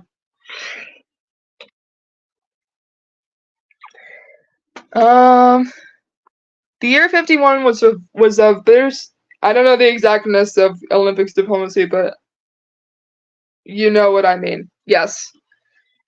The year 51 was full of bittersweet surprises. Orbita and Lunaria became pregnant, as did Red Dwarf's wife. Estelaria was happy for the siblings, but resentful for not having a family for herself. She felt a little lonely, even with the constant presence of her beloved husband. Until in 53, Estelaria received the following message: the field of stars carries a seed of stone. The next morning, dizziness and confirmation. Estelaria was pregnant. Yay! Oh Lord. In the year 54 a.m., the night before the birth, Estelaria received the following message: at the end of the old night, be it dark or starry, a solitary star announces the sunrise, which will bring the light of day before the new night. The original text isn't as well known as the reinterpretation of Estelaria herself. A star queen opens an era, followed by a queen of the day, after a period of several queens of the night. The sentence would be known as the legacy of Estelaria. The next morning, at age 26, Estelaria gave birth to her firstborn, Princess Hemera Butterfly, a girl with black hair and pink triangles on her cheeks. 4 years later, the second child, Nixie, was born. She had a purple-ringed planet on each cheek. In 60 a.m., Queen Mother Selena passed away at the age of 56. The loss almost complicated the pregnancy of Estelaria, who was expecting the third child. 4 months later, a boy was born, Nightly Butterfly. In 68, on Hemera's 14th birthday, Estelaria sent her firstborn to study at Elfindor. 4 years later, in 74, Hemera would return, and Estelaria would pass the crown to her, putting an end to her reign in 60 a.m. at 48 years old. She witnessed Hemera complete the construction of the Butterfly Castle in 78 a.m. and give birth to her granddaughter Cosmica in the next year. Oh, we're gonna have a lot to talk about with Cosmica. Let me tell you what. Estelaria's hair was losing its stars with each passing year. The last star goes out, and the night falls, was one of the last messages that Estelaria had deciphered from the stars. She died at 90 a.m., at age 62, of natural causes, after the last star of her hair went out. Maiden with starry hair, Estelaria's puppet at the Song Day Festival of 43 a.m. Honestly, I think Estellaria, in terms of her story, was like the most cohesive because I could understand at least 90% of like what was happening in the story. With Selena and Urania, I felt like I couldn't understand half of the shit that was happening sometimes, but I feel like her story was definitely a lot more coherent. Um, I think she also was the most interesting character. I love Selena. I think she's like a queen, and I love her. But I think Estellaria is like so interesting in the sense of like her communication with the stars and just her general connection to astrology. And I kind of wish that he had, I don't know, kind of put more of that into her ruling as queen. Then again, I think that's what would go on to lead. I think that was what would go on to lead like the other queens who were interested in astrology to. I don't know. I don't know. So we're gonna move on. So this is, I think, one of the posters, the little, not posters, one of the tapestries. There was another one that was circling around, but I haven't seen this one before. I think I like it more than the other poster that was out because it was just like a redraw of, like a redraw of one of the panels from Starbursts. I think this one is my favorite because I think it looks really interesting, and I kind of wish that like maybe they'd focus more on her hair because like I think her hair is so interesting. I feel like they didn't do much with it other than like, oh yeah, she has purple hair and it has stars. We don't know what this is referencing to. That's her coronation outfit. Um. This picture's so funny. Look at Selena. She's just like glaring. She's like, hey, hey, mom. Look, she looks so silly. I like this picture. Yeah, no, that is. Oh yeah, a lot of, a lot of, So John has said that a lot of the characters in the series are queer or queer coded. And this was a shocker to me because I was not under that impression. But honestly, that is super fucking cool. Love that. At least he gave us some representation. I guess. He still sucks though. Um, I don't actually know what this flag is. Andre, you know what this flag is? I don't know what it is. I think, I, I can't tell if it's like. I don't think it's by the gender flag. Some sort of sexuality, I think. As far as I'm aware. Listen, I would like these two if it weren't for the fact that he's like 4 years older than her and dated her when she was a minor. That's it. That's like just even then their romance wasn't very heavily expanded upon. Kind of just seemed like they just got together.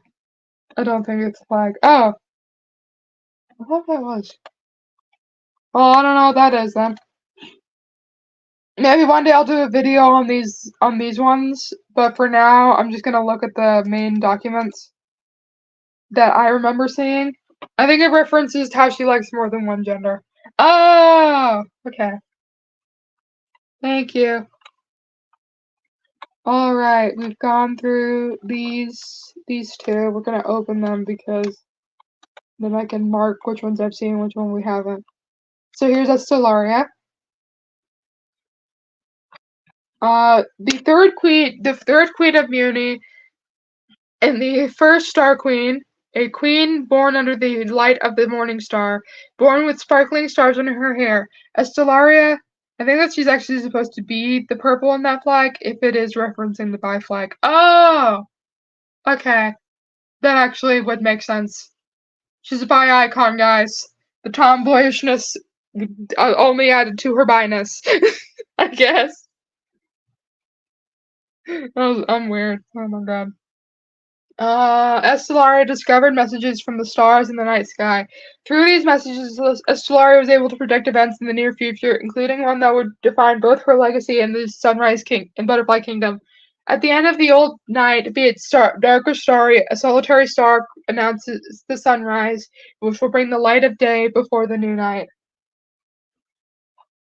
Oh boy! That I'm not even gonna read that. I'm not even gonna give that one any sort of grace. Age gap romance. She fell in love at 15 with a guy who was 19. Of course, she was already an adult by Mewni's standards. I don't care if she was already an adult by Mewni's standards. She was 15 and he was 19. I think, okay, so in Munian standards, 14 is when you become an adult because you get the wand, at least in princess standards. I think that's stupid. Yeah, ew. Very much ew. Don't like Jet. I don't like him. Why, Jet? Why? By the way, I was not aware of any of this when I originally made the Thandarians. This is not implemented into the Thandarian lore. Just so everybody knows. Turns out she was bi-curious. Good for her.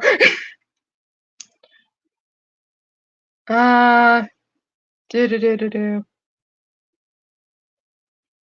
Yeah, throw up emoji. Very much throw up emoji. Estelaria proposed to Jet by writing the question into the night sky for him to find when he looked into the telescope. Literally, thank God. I would think this is cute if it weren't for the fact he was 4 years her senior. That's it. I just wish that he wasn't 4 years her senior. That's all I ask, guys. That's all I ask for not creepy relationships. When you make wholesome shit. This is what I mean. No, we are not bringing back the age gap romance. No, nuh-uh. Nah, that shit ain't happening. That shit ain't happening. This shit ain't canon. Okay. Can I see Chimera's? Oh, there's Chimera's. Alrighty. So that is the reign of Queen Estelaria. I think by far hers was the most tame in terms of story and death, I guess. About her relationship with Jet is gross. Boo! Boo Jetstone! Boo! Boo!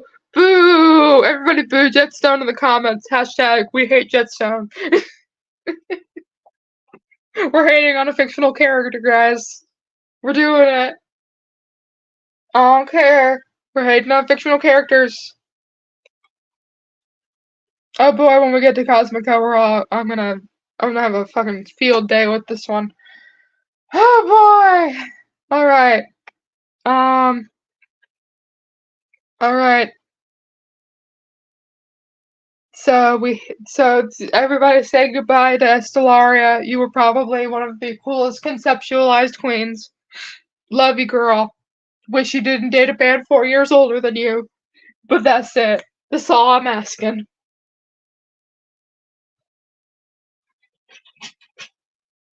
And now we move on from the first star to Queen Chimera Butterfly, the builder. And there's her husband, Sir Roman Fields, and fucking Cosmica Butterfly. So I'll get to why I hate her in a minute. And Chimera's wand, look at it, so beautiful. Love that for her. Okay, we're getting her reading it now. You can already see the inspiration for her based off of just everything. Chimera Butterfly, the builder. Born 54 a.m., died 97 a.m. Reigned from 76 a.m. to 97 a.m.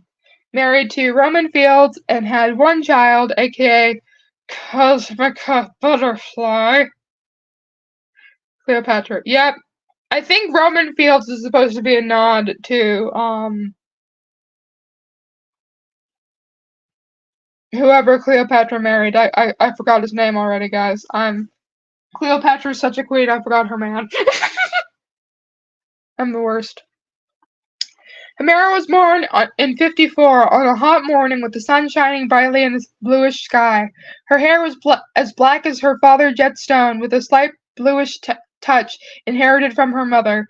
On her cheeks, pink triangles. She had two siblings, Nixie, a 4-year younger girl with ring planets on her cheeks, and Knightley, a boy 6 years younger. Mark something. Yeah, something like that. In 60, 4 months before her mother gave birth to Knightley, her grandmother Selena passed away.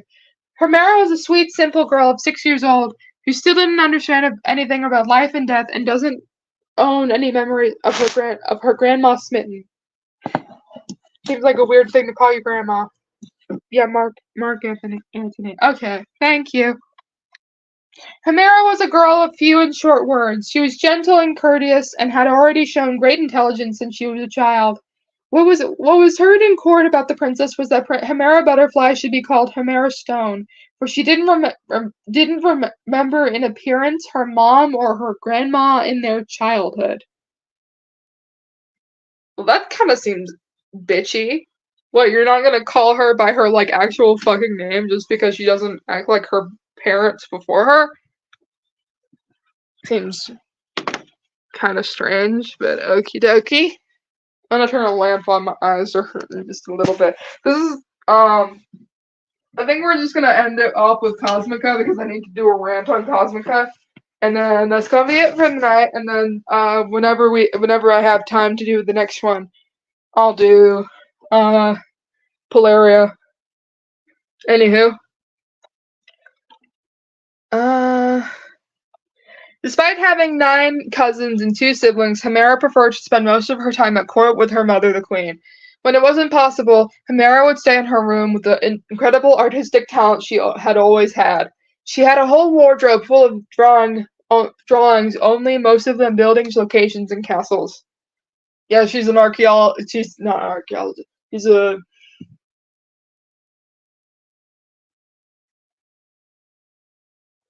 I read the word. It's something with an A. In 64 AM, on her 10th birthday, Hemera caused an embarrassment for her mother. Her mother Stellaria, when she made her birthday wish, "I wish for a larger castle," said Her Royal Highness in front of all of her family and the nobles of Mewni. The room was in awkward silence until Lord Redbird's laughter broke it and infected everyone, freeing Stellaria from this embarrassment. Architecture, yeah. I don't know why that would be embarrassing. Like, just... I don't know why that would be embarrassing. Seems like a weird thing to be embarrassed about. Like, oh, I wish for a larger castle. Okay. Doesn't seem like a weird thing to laugh at. I don't understand. When she finally turned 14 and inherited the wand in 68, her parents announced that she would study at Elfindor. As her father, Jetstone, had been an exemplary student in the university dimension, Hemera was entitled to a seat in the institution. In this way, she was the first princess exchange student. In Elfindor, Hemera chose to study architecture and engineering. During her lessons, she discovered an ancient civilization of a non-magical dimension that had been able to erect fabulous monuments and buildings without the use of magic. Sound familiar to you? Girlie found out about fucking ancient Egypt and was like, I'm gonna make that my whole aesthetic. Okay. So fascinated in this people became Hemera that she even wanted to dress like them. I didn't even read the next part, guys.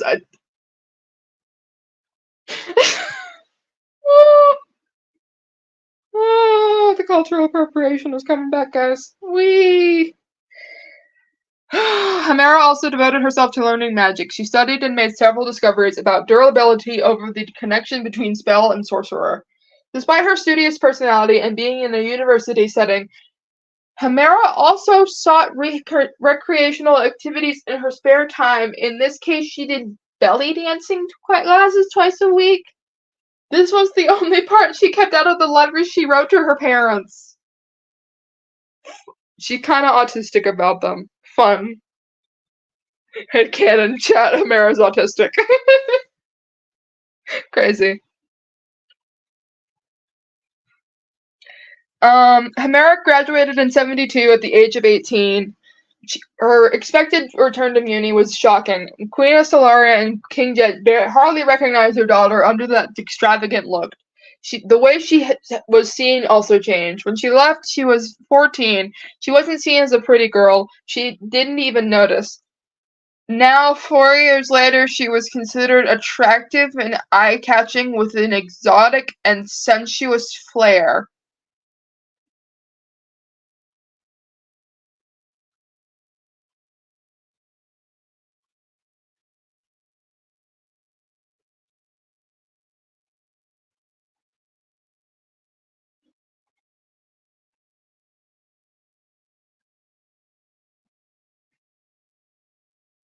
Sorry, I just spaced out for 10 minutes. I just had to sit there with that thought. Oh, oh boy. I looked away for 2 seconds. I know. I did. What is this? What is this? What the hell? Hi, Mary. Shitty fanfiction.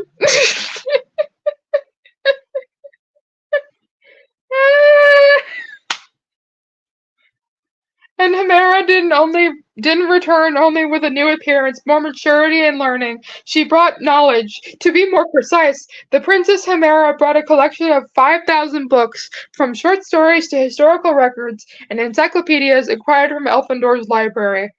How many books they got? Do you play Genshin Impact? No, I don't. I don't like Genshin Impact. Shortly after her return, Hamera attempted to present a project to rebuild the castle, but all she heard from her mother was, "When you're queen, you can do whatever you want." Uninterested in finding a husband at the time, Hamera decided to wait until she was 22, when she would inherit the crown for age. Good for her. Good for Hamera, honestly. Why is this Solaria being like that? Why is she shunning her child passions? All she wants to do is rebuild the castle a little bit. I mean, it's probably old by now. Wouldn't you want a bit of an expansion? Why is she being kind of a bitch?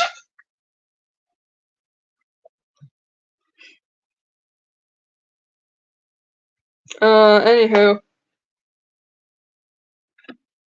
During this period, Hamera accompanied Solaria during most of her royal duties, from council meetings to events. In 1974, her sister Nixie started to be interested in a 19-year-old squire called Roman of Housefields. She was a shy 16-year-old girl at the time, and Hamera, like the good big sister she was, decided to help her out! Girl, it's a 3-year age difference! Wait. It's a 3-year age difference! I am aware of the racism in Genshin, just so we're clear. Don't worry, I know. I don't personally like it just because it's just not my type of game. And also the racism. The racism sucks. Hamera, why? John! John, why did you do this? John! This is why you got canceled for grooming a minor. The lines were written in the sand. Literally, sir, why? That kind of gotcha is like gambling for kids. Lol. For real. Okay, back to this. Like the good big sister, she decided to help her. Hamera would win the Sister of the Year award 3 months later when Nixie caught her making out with Roman under a tree in the garden. Hamera tried to explain to Nixie, but she didn't listen to her. What? Oh! Oh, when Nixie caught her kissing Roman in the garden. Okay. The evidence is in the text stamp. I was so confused. I thought it was the other way around. I was so disappointed. Honestly, good for Himera. I too would steal my little sister's man if he was 3 years her senior. Just to be like, hey, don't date older men. I don't know. Don't worry, girl. I misread that too. I'm joking partially. That it's a bitch move, but also like, he's 3 years older than you, girl. He's technically a legal adult in human standards. No. No. Himera, you should have just told her to not go for it. Himera tried to explain to Nixie, but she didn't listen to her. Himera also decided to move away from Roman for a while, but unfortunately she was already in love. Because she couldn't just be her own fucking person, she has to have a man. Oh my god. The Bechdel test is screaming right now. The Bechdel test is dying in the fire.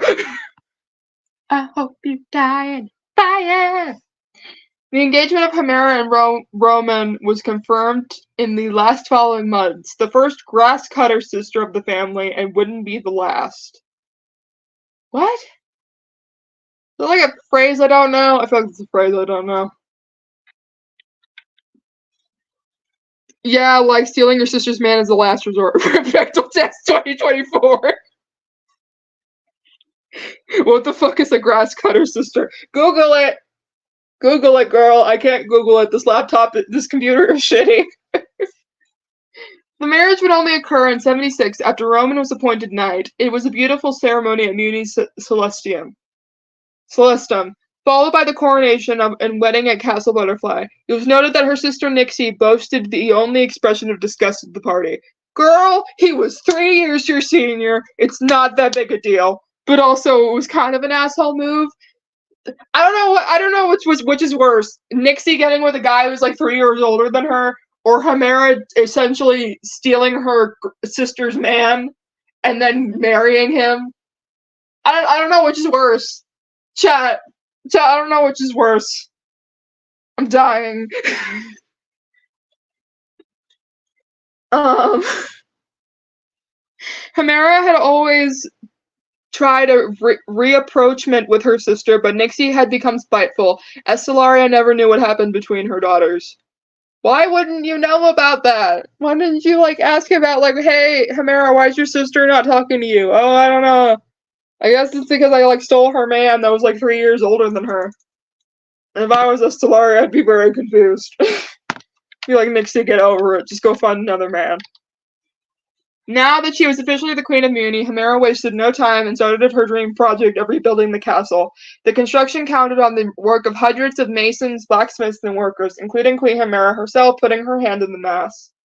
Many, including the Queen Mother Stellaria, wondered why Himera didn't immediately erect the castle with a spell. Himera's explanation was that the durability of the spell is directly related to the sorcerer. If she created the castle with the pure magic and died later, the castle spell would disappear with her. Because of this, Himera used her magic only to erect the blocks of stone that were brought from a quarry to the north. I looked away for 2 seconds to Google what a glass cutter was in an urban dictionary. What did it say?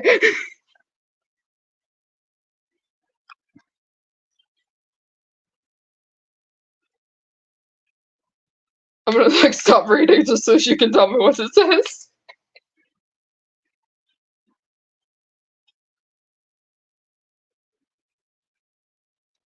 I have to admit that this is actually very clever. I hate the fact that sometimes John has a tendency to make his characters so interesting. By the way, the top definition is one who steals their friend's ex-boyfriend when the friend still isn't over them. Oh, okay. That does make sense, but I don't understand how the word grass cutter correlates with that. Anyways, I hate how John sometimes makes the characters really interesting and makes them like exciting to read. Like Himera specifically doing this because she knew that the spell would go away when she died. and then like still like putting her own work into it and like doing it by herself. Like that is so fucking cool. But why do we have to like first start off with like her stealing her man from Nixie? Like why do we have to go around all that just to get to the point of her like building her castle by herself? Couldn't we have just like gone with I assume that's the definition he's going with. Yeah, that's what I assume. But like, why couldn't we have gotten more into detail about why Himara wanted to expand upon the castle, or why she liked Roman? Maybe he also wanted to expand upon the castle. Maybe he had his own ideas about how the castle should be built. There's not a lot of information that feels crucial. It just kind of feels like this happens, and then this happens, and then this happens. It's like, yeah, it's very annoying.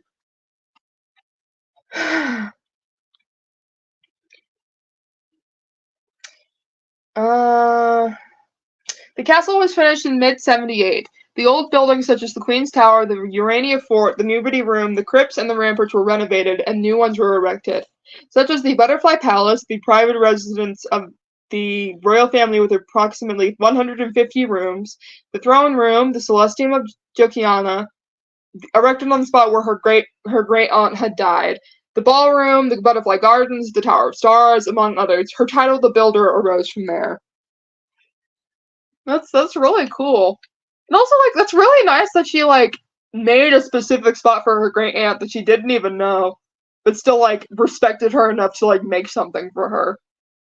Like, why can't we get more moments like this? Why can't we get more, like, moments where, like, these characters are respectable and, like, good queens, and not, like, have to listen to, like, a fucking, like, a page long of, like, oh, and then relationship drama. Like, it just feels inane. Oh, shit. Fucking A. No, we're not at Heaven the Scared yet. Like, so before, beyond that point.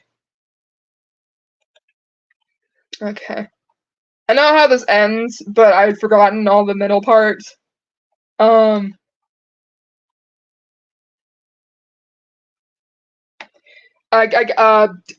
Trigger warning for the end. There is poisoning and death.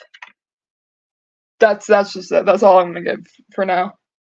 Let's see. Soon after the completion of the work, the Queen organized a huge party for all those who participated in the construction, and at the end, erased part of the memories of the workers in order to protect the secrets of Castle Butterfly. What? Okay, that was fucking random, but at least it was interesting. It was somewhat interesting, but also kind of just randomly brushed off. Although it was really nice for her to like throw a huge party. I hope they got paid. Before commencing the rebuilding, Himara had made a personal oath that she wouldn't give birth to an heiress until the castle was finally finished. She kept her promise, and 2 weeks later, she discovered she was pregnant. In 79 a.m., Himara gave birth to her only heiress, Cosmica, a beautiful girl with black hair and her father's amber eyes, who wore crowns on her cheeks. In addition to the castle, Himara was responsible for other buildings such as the Library of Fireflies, where she kept her collection brought from Elfindor, the Theater Square, where the Songday festivals would take place, and the Watchtower Forest, headquarters of House Forest. Okay, the poisoning death makes sense with the Cleopatra design reference. Yeah. Again, this is really interesting. I wish they'd go into more depth about like why she built these things and the thought process behind her while she was building these things. I want to know. I want to hear more detail. I want to know why she built these things because like she doesn't seem to have much of a connection to them. Did they ask her specifically? Did they like commission her to build these things, or did she like look at these things, see a problem with them, and be like, okay, I'm gonna build these for you. This is like all the stuff. Like, I wish they'd go into more detail about that. Anyways, Himera showed so much evolution in her domains of magic that in 86 a.m. she was invited to join the Magical High Commission, becoming the first Queen of Mewni to achieve such a position. Good for her. She deserves it. She's such a girl boss. Himera might be my favorite. Selena was like awesome, but like Himera might be my new favorite.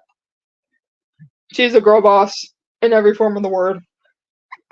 In 90 a.m., the Queen Mother Estelaria died of natural causes. Hemera tried a reapproachment with her sister Nixie, who was already married and had a son, but was unsuccessful.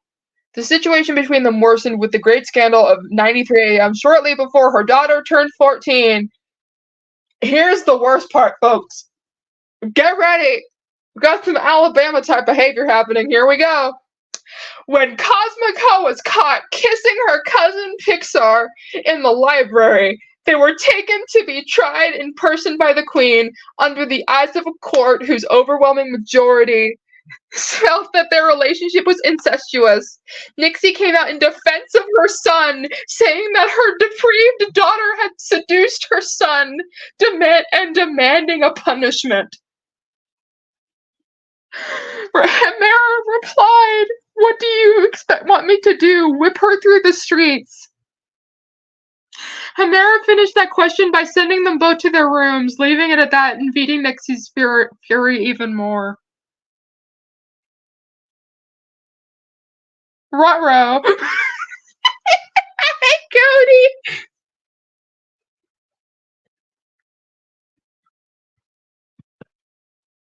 Victim blaming. I'm not sure how I feel about Hemera in this situation.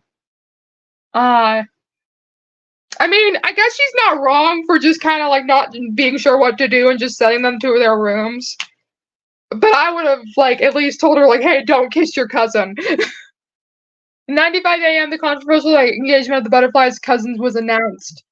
To mitigate the situation, Hemera met a request from Cosmica, and by royal decree, stated Pixar and his family could adopt a new family name. Hemera, that doesn't help! Oh my god, no. John, why do you gotta ruin my favorite queen like that? Now I'm gonna push her back down to second place. And Selena has to go back. God damn it, I hate this thing. She also secured his family a seat at the Royal Council as Minister of Culture and Education, as well as the administration of the Library of Fireflies, where there was born the branch of the royal family, the House Firefly. The marriage happened only in 97, and just like in Hemera's, Nixie spent the whole party without smiling. However, at the end of the party, when the newlyweds were carried by the guests for their wedding night, Nixie finally exchanged words with her older sister. They ended up making peace, with Nixie and then Hemera taking a sip of the same goblet of wine. The next morning, Hemera would be found dead in her room next to Roman Fields. Nixie and her husband would also be found dead in their chambers. The four of them had black, dry lips. Red residues of lacrimosa poison were found, especially in the shared bowl and lipstick worn by Lady Nixie. The cause of death was officially declared as poisoning, making Hemera the first queen of Mewni murdered. Hemera was buried in the crypts of Castle Butterfly next to the other old queens. She was 43 years old, the youngest to die in that moment. Cosmica demanded that her sarcophagus be ornamented with gold and lazulite. To this day, it's believed that there are still rooms and passages in the castle that have never been found. This is the worst move you can make, Hemera. This is the worst move. Hemera, why? Oh god. Everything was going great right until the end, and then Hemera dies. Like, we don't, like, nothing else, just like on the wedding night. They just die, and then Nixie's dead. No, nobody. I don't think they ever mentioned what happened to Knightley. Chat, what if Knightley poisoned both of them? Chat, I have a conspiracy theory. Knightley killed Hemera and Nixie because they allowed this to happen, and then Knightley went away into the night and was never seen again. That's what happened. That's what happened, guys. It was an assassination from their own sibling. Alright, we're gonna open Hemera's thing now. Here is... Again, I don't remember this incest jump scare. I would too if my relatives supported incest. Same. Again, this... I never saw this before. There is another tapestry, again, that's kind of traced. But I like this one. I think it's really cool, because it takes a lot of inspiration from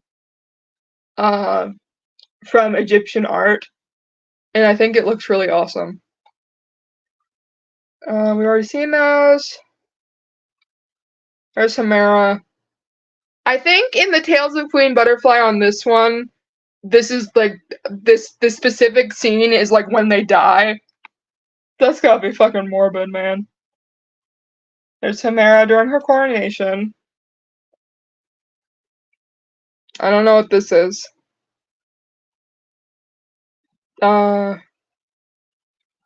Camelidae fashion? Why does she look like that? She looks creepy. Ew. Nope. Nope.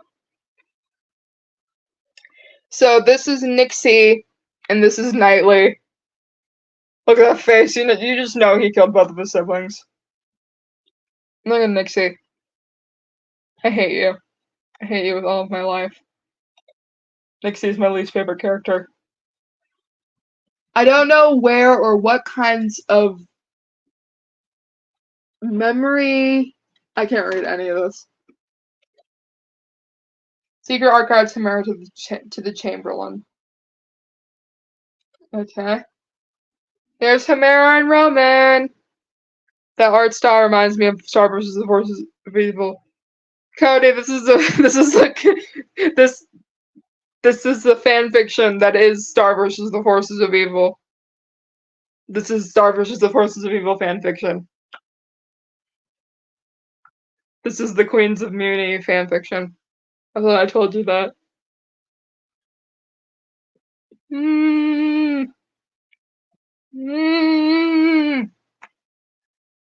I'm sad because I wanted to like Chimera so bad. I knew that. I knew that. Yeah, you did because you're such a pro gamer. That's my pro gamer boyfriend, guys. That's my pro gamer. My totally awesome pro gamer boyfriend. And there is Amara, Nasha's Torment Golden River. I can't read any of that, so we're just gonna assume that I did. Because I'm so awesome, guys. But yeah, that's all of Hamara. And now we're gonna move. Oh yeah, we gotta read the TV tropes page first, and then we're gonna go to Cosmica, and that's how we're gonna end it. I'm gonna go binge Jacksepticeye. Good idea, babe. You go binge that Jacksepticeye. Ignore everything that your girlfriend is doing right now. Your girlfriend's going a little crazy. This is a little bit. Here, look at Solaria. Oh, I've got to read Hamara's thing. No! Oh my god. Building her thoughts into reality, constructing a long-lasting legacy. It was a structure so pristine, every hall and room fit for a queen. The first day, Queen of Day, Hamara was sent to university after receiving the wand on her 14th birthday. There she discovered the ancient Egyptian culture of Earth and their ability to construct buildings and monuments without the use of magic. Fascinated by these people, not only would she adopt their fashion sense and use almost no magic in the construction of both Castle Butterfly and several other buildings in the kingdom. Bye, Cody. Love you, Bookie Bear. Mwah, kisses.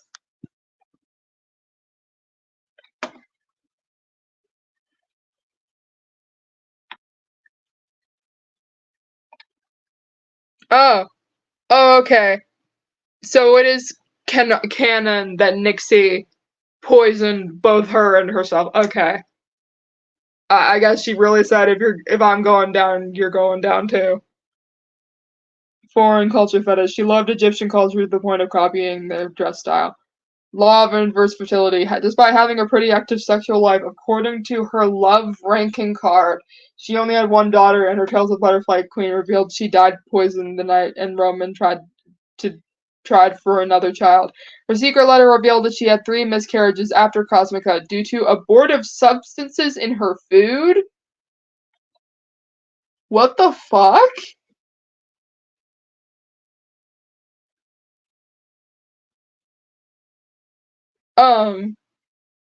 Okay. We're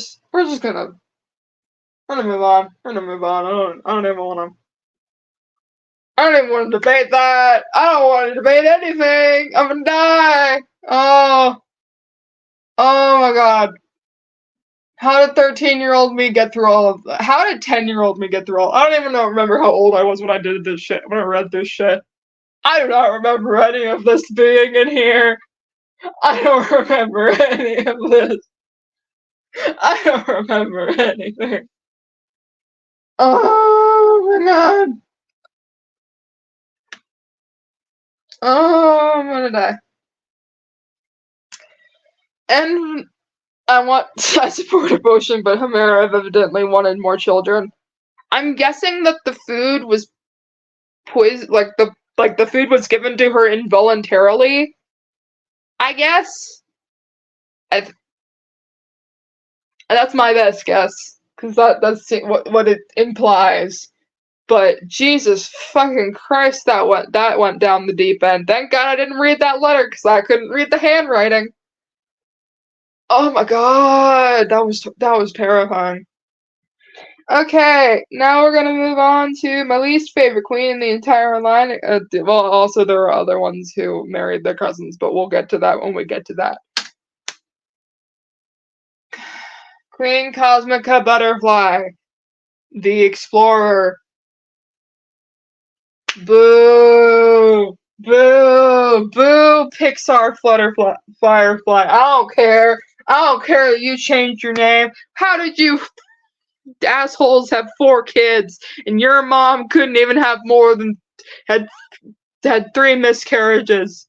Your mom had 3 miscarriages and then you married your cousin and you have 4 kids. That's stupid. You're stupid. I hate you, Cosmica.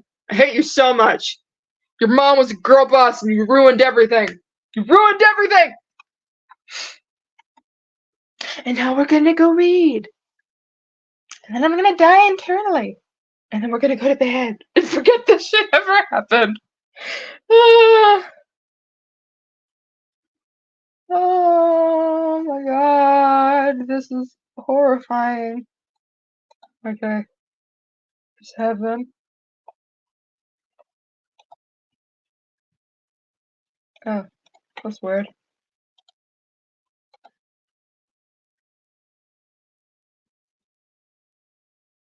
The Cosmic got no, it's a story.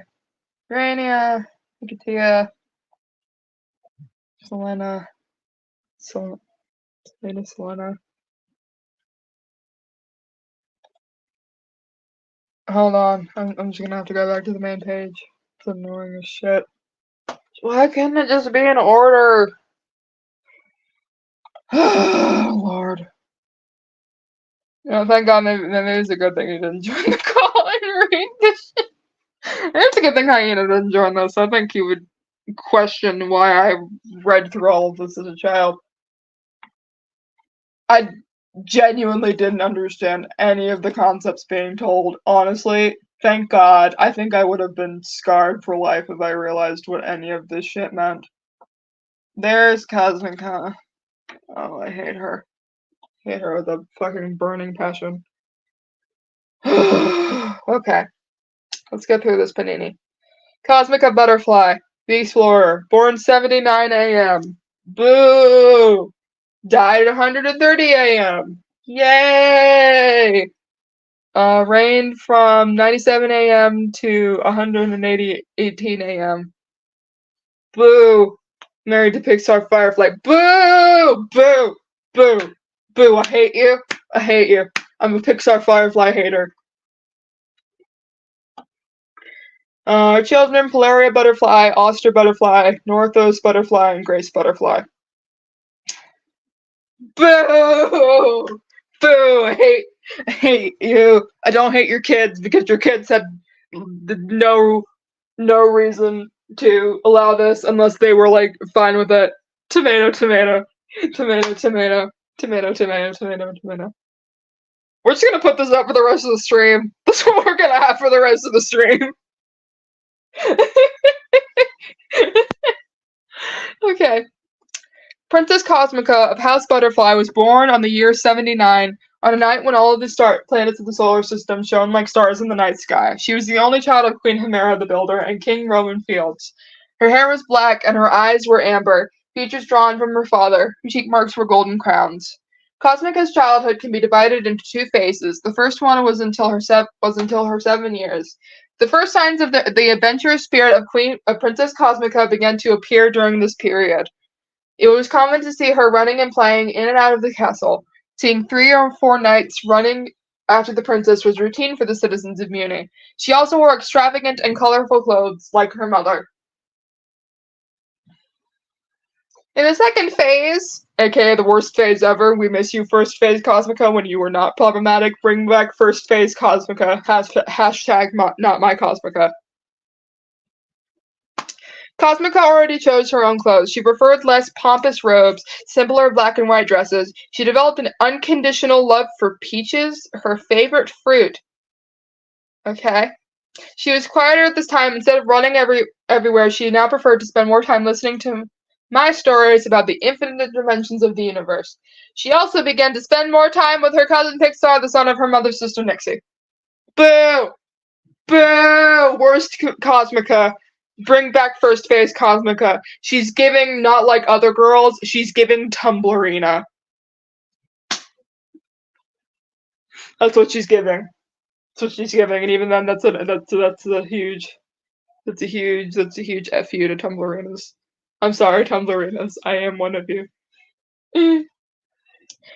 Pixar Butterfly was the same age as his cousin, being older for a matter of a few days. Oh, of course, because the only relationship that's like in the same age range as each other is when they're incestuous. Because oh, I hate this. I hate this man. I hate this man so much. I hope you all know I hate this man. John, wherever you are out there, I hope your fucking pilot never gets fucking put up anywhere. I hate you. I hate you for writing this.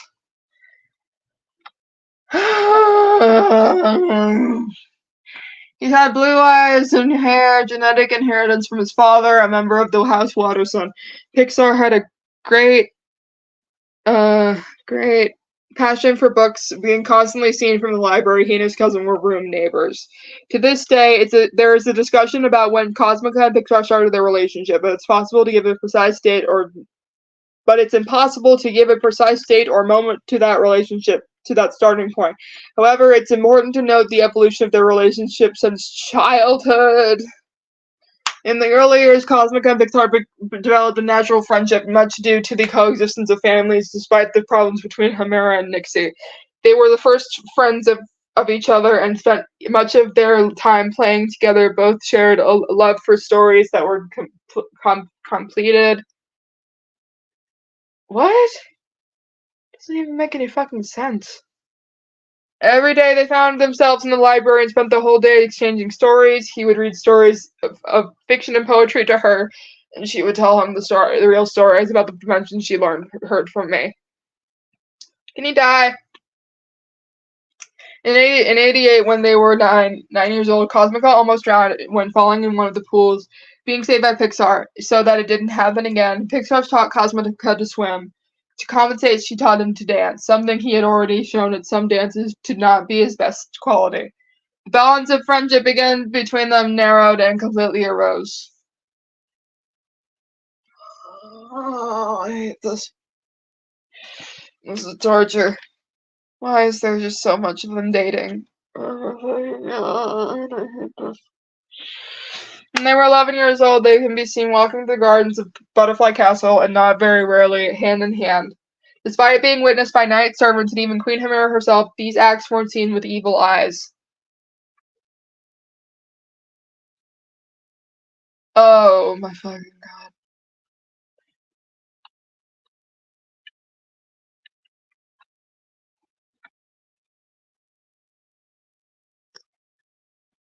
I don't want to read this. I don't want to read them. Oh, but I told myself I was going to. Many believe that they began a more intimate physical relationship between the second and third years of the 90s. The main evidence is suicide. I feel like it. Oh, I'm gonna die. Okay. Okay. Okay. Oh my god. I'm gonna kill myself. Oh god. Oh, what is this? I, oh my god, what is this? I need water. I need like holy water to douse myself in. Oh my god. Hey Jack. Okay. Okay, okay, I can do this. I can get through this is it, and then I'll be done for the rest of the night. The main evidences are in a poetry contest in '92 where Pixar was the winner. An excerpt from poetry that said, "Her kisses are as sweet as a peach," and the evident joy of Cosmica during the noisy applause. These two small details, however, didn't go unnoticed by the more attentive, such as Lady Nixie and the Queen Chimera herself. The looks became more attentive to the two from then on. In '93, the big scandal, days before her 14th birthday, Cosmica and Pixar were caught in a moment of affection by their Uncle Knightley, who took them, some say by the ears, to be judged by the Queen. Thank you, Knightley. The release of Death is stopping real nice right about now. Yep. Good for you, Knightley. That's what you should. That's what both Chimera should have. That's what Chimera should have done. That's what Chimera should have done. Knightley W. He never comes back after this. I feel bad. Knightley, you deserve more respect. Most of the looks she had received in the throne room were disapproving. From the other lords, their relatives, such as her Aunt Nixie, who called her a depraved seductress, and her father, King Roman. Okay, Roman, I can understand that you like being disapproving of the fact that they were doing this, but like, don't agree with Nixie. Nixie is still a bad person in this situation. They're still children. They don't know what they're doing. Please stop yelling at the kids. Yelling at them is not going to help. It's only going to make things worse. But also, like, don't not punish them for doing this. Oh, Knightley had the best approach. Knightley had the best approach, guys. W. Knightley, wish you'd come back. Come back, Knightley. Come back! Although her aunt demanded a punishment, her mother only sent them to their rooms. There was no great punishment, but measures were taken. Pixar's room was moved to the other side of the palace. They could not be left alone, nor could they go one without another, out with one another, being always accompanied by others or under watch. Well, thank God for that, I guess. There was a short period of time where this was not allowed, I guess. Why couldn't that have just continued? Why couldn't they have just separated them and moved on with their life, and Cosmica could have found somebody else? Why? Why? Despite all this siege around them, Cosmica and Pixar managed to fool the eyes and have moments alone with it once in a while. I'm gonna vomit. I'm gonna vomit. I got the right move to put some sort of spell on them. Literally, could have just done that. Oh my god, they could have just done that. Wait, no, but she had the wand. But they could probably steal the wand. And then force them to not hang out. Yeah. Back.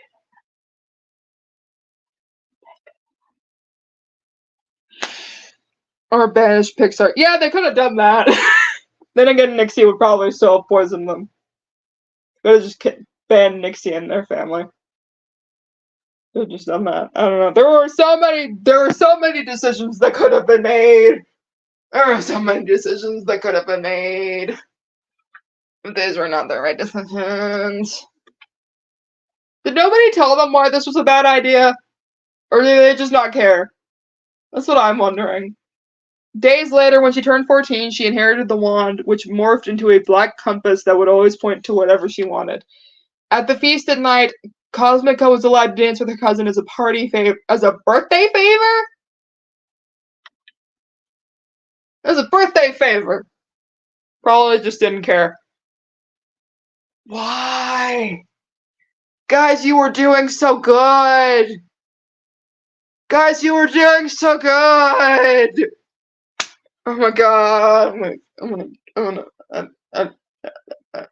gonna strangle myself. John, I hate you. I hate you so much. I hate that you made me read this and forget that this all was happening. I hate you.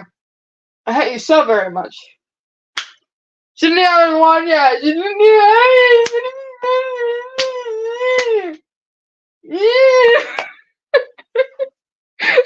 I'm gonna rewatch this live stream in like a couple of years and be like, what the fuck was I yammering about? But also I was right. I'm right. I'm fucking right.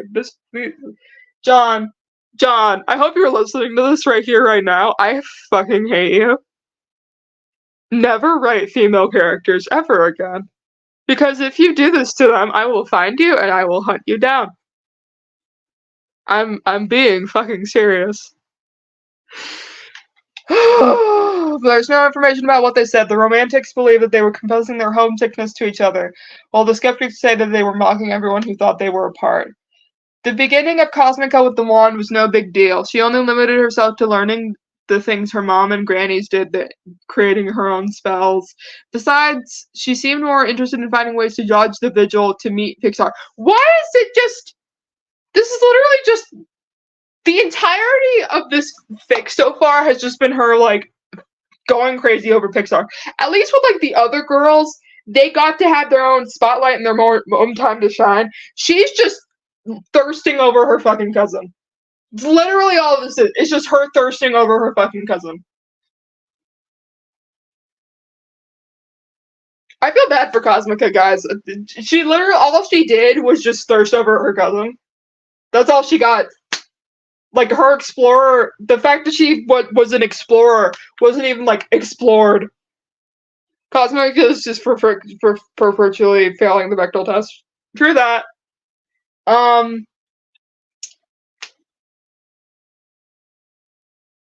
in the chat for Homero. She should have had more kids. Somebody should have taken Cosmica's place. Somebody. Anybody. Anybody at all. Please take Cosmica's place. Please throw her off the throne. Somebody abdicate her. Somebody behead her. Please. Put her out of her misery. I'm begging you. Oh my god. Then one evening, I commented that maybe it would be easier if she had dimensional scissors. Cosmica soon became interested, and I told her about Hekupu and her sisters capable of opening portals to anywhere in the universe. I am widely accused of using Cosmica's dreams to know the infinite worlds of the stories she heard in her childhood, and the love for her cousin to implant the seed that would cultivate in her quest for the dimensional scissors of the royal family. Oh my god. Am I reading this right? Did this little thing literally just confess that he allowed her to, like, continue being infatuated with her cousin just so she could find fucking dimension scissors?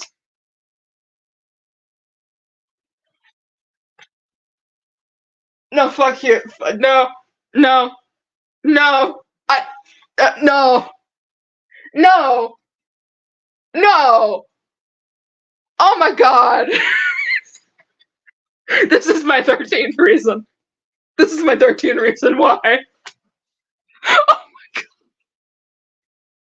god. Audrey, I'm telling you, when I thought it was bad, I didn't think it was this bad. Oh my god. I thought it was just gonna be mentioned for like a couple paragraphs and then we were just gonna move on, but no. No, this is all just her thirsting over her cousin. Literally made thirsting over her own cousin her entire personality. What is this? What is this? They should have just called her Cosmica the Incestuous because the explorer part of her has not yet been explored. The only exploring she's doing is her family gene pool. This is all just incest. This is literally all just incest. Okay, we're gonna get through this. We're gonna finish this. And we're gonna go to bed. We're gonna go to bed. And I'm gonna yell at the moon. I'm gonna yell at the moon. That's what I'm gonna do. I'm gonna yell at the moon. In early 94, the Magical High Commission met for the first time in Mewni. It was the first chance that Cosmica needed. She stormed into the guest room that night and extinguished Hekupu's flame as she slept. But the real one was already waiting with the red portal behind her. Without thinking twice, Cosmica plunged into the portal behind her. Oh, shit. How is she exploring the family gene pool if she isn't looking beyond it?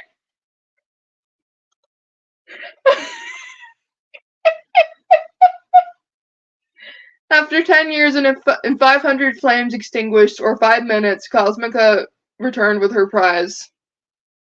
Okay, so, in order to gain the dimensional scissors, you have to, like, go through this weird realm where time goes by faster than it would in, like, the normal world, and then, like, you suddenly age, like, 10 years, and then you leave the dimension and you go back to normal, and it's been, like, 5 minutes.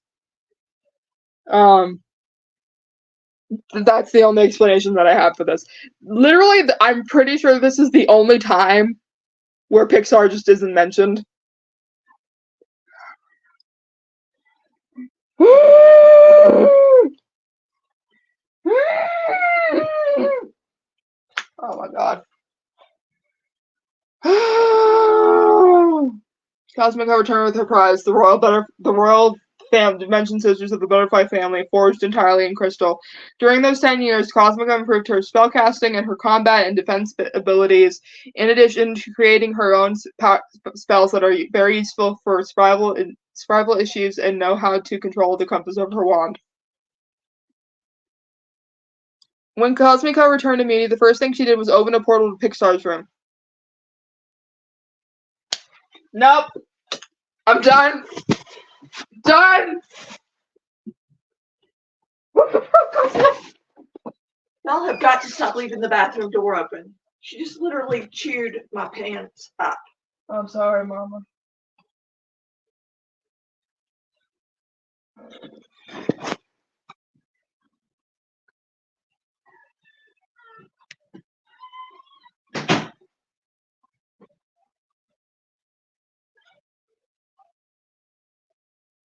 Oh my god. The dog is being a crazy person. Okay. Peony, you good? Forget 13. This is my first reason. Peony, you good? Yeah, I'm fine. The dog is just being a dog. I might hold her emotional support. Maisie, get over here. I need you for emotional support. Maisie, get over here. I need emotional support, puppy. No, don't chew on my clothes. Maisie. God damn it. Maisie, get back here. I have to read. I have reading to do. Maze. Come on. Get back here. Oh my lord. Okay, I'm gonna finish reading and then I have to chase my dog under the bed and then go to bed. Oh my god, it's 9:30. Jesus Christ. These evening encounters will remain such as the existence of the scissors in secret. They also visited some dimensions from time to time. Both the scissors and the encounters would only be discovered in 94 by her mother after baby's evaluation. Seeing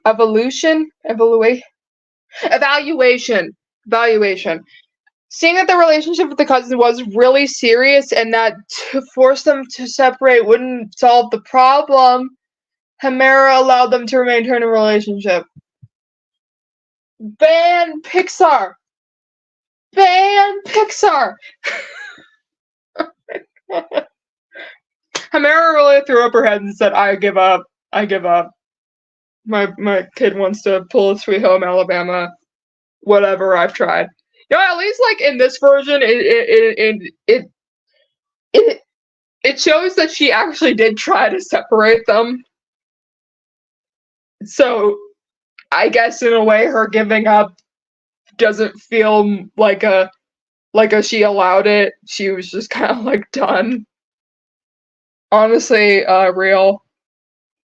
Kind of. Oh, Hemera, I feel so bad for you now. The following year in 95 AM, the controversial engagement was announced, which of course caused a fallacy and shook the relationship between her mother and her aunt even more. Maisie, stop digging through the trash. And she just dug through the trash. Everybody, hold on a minute. My dog is digging through the trash. Maisie.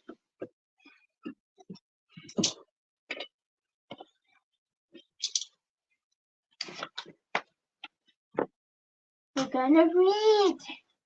Mommy's gonna read. Yeah, Mommy's gonna read. Mommy's gonna read this. This abomination against man. Yeah. Mommy's gonna read this horrifying piece of literature. And then Mommy's gonna go to sleepies. Don't lick my face.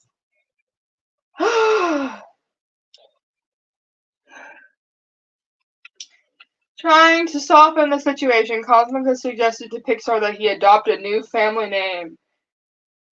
He chose Firefly, in honor of the library of fireflies, the place where they most tightened their ties.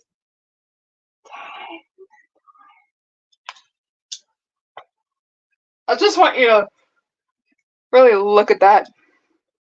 Really just fucking look at that. Oh my god.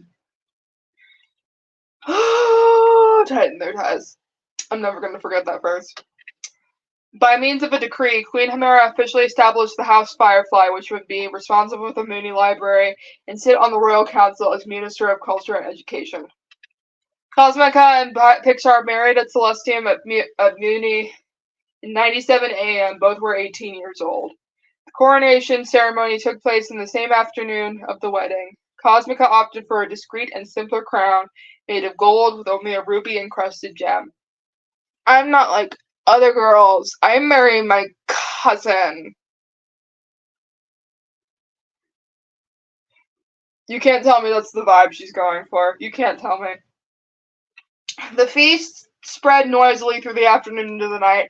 The looks that once judged them now congratulated the new king and queen of Mewni. Why? Why is this being accepted, John? John, I hate you. John, when I find you, John. John, when I find you, John. I find you, John.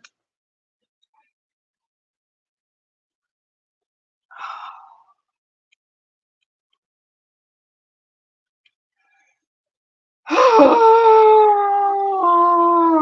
just gonna read this as quickly as possible. The coronation took place in the same afternoon of the wedding. Cosmica opted for a discreet and simple crown made of gold with a ruby-encrusted gem. The feast spread noisily through the afternoon into the night. The lips of them once and now congratulated the new king and queen of Mewni. Even the mothers of the newlyweds seemed to regain their ties. On their wedding night, Cosmica finally gave him her virginity, a fact that astonished many to discover. If their wedding day was the happiest day of their life, the next day was the complete opposite. In the morning, their parents were found dead in their rooms. The High Commission found and concluded that the cause of death was poisoning and orchestrated by Lady Dixie.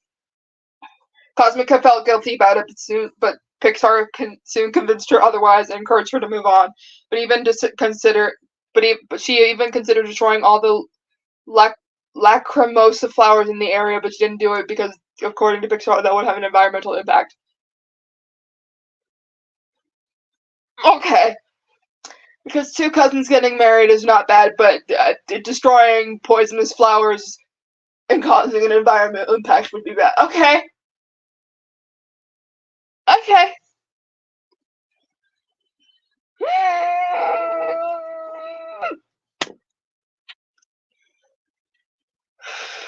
To reassure his wife's head, Mixar led Cosmica to relax in Paradisia, a paradisical dimension of islets and beaches they had visited since the secret phase of their love affair. After 15 days, Cosmica returned, relaxed and ready to take on her duties. Generations later, many queens would use Paradisia as a holiday retreat and for their honeymoons. One of her first royal acts was the enlightening addition to the law of marriage, which restricted marriage between those up to the third degree of kinship. First cousins have fourth degree of kinship.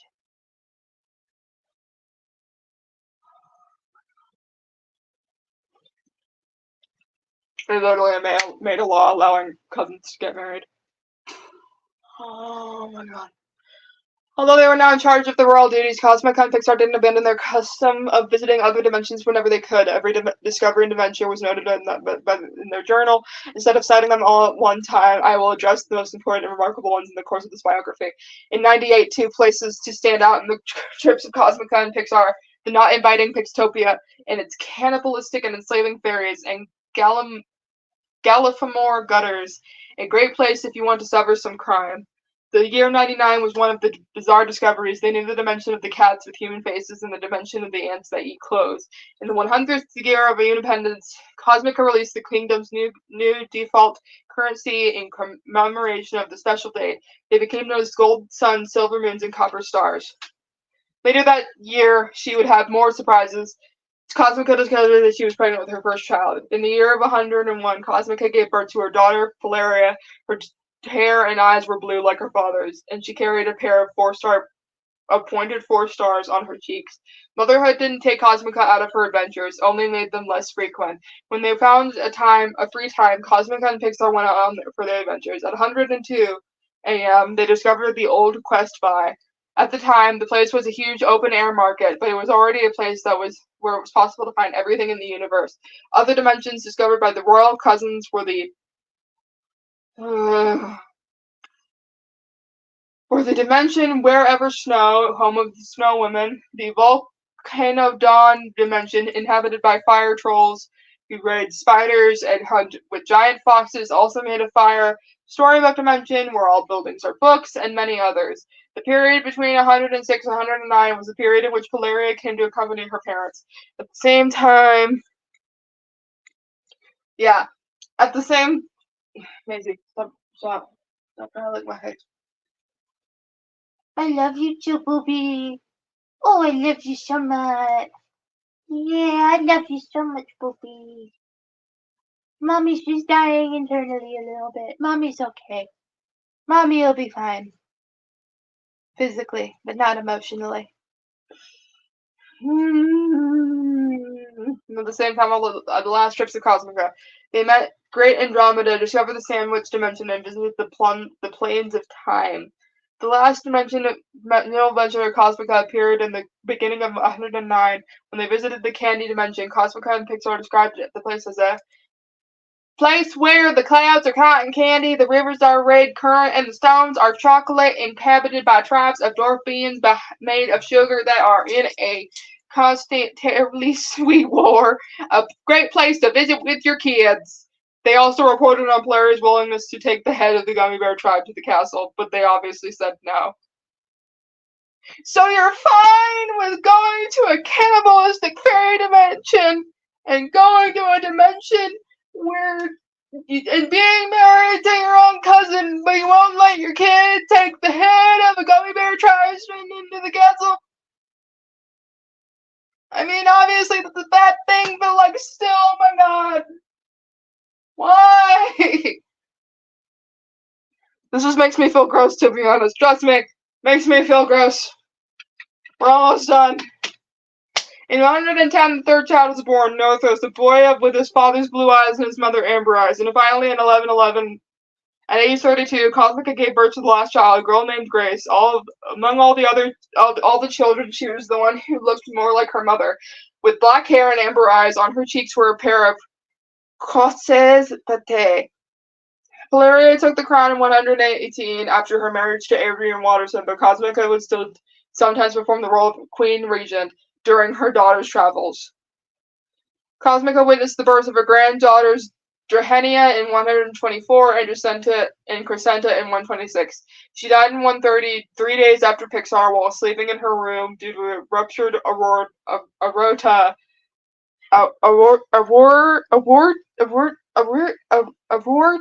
She was 51 and buried in the crypt of the castle.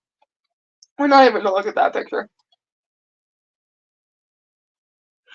We're done. We're just gonna look at the pictures and then fucking read the thing on the bio, and then we're gonna go to bed.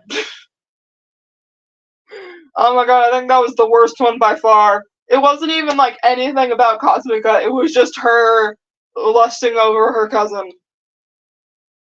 It's literally it. Literally all that was. Nothing interesting, nothing fascinating, nothing cool, nothing. Just incest. It's fucking incest.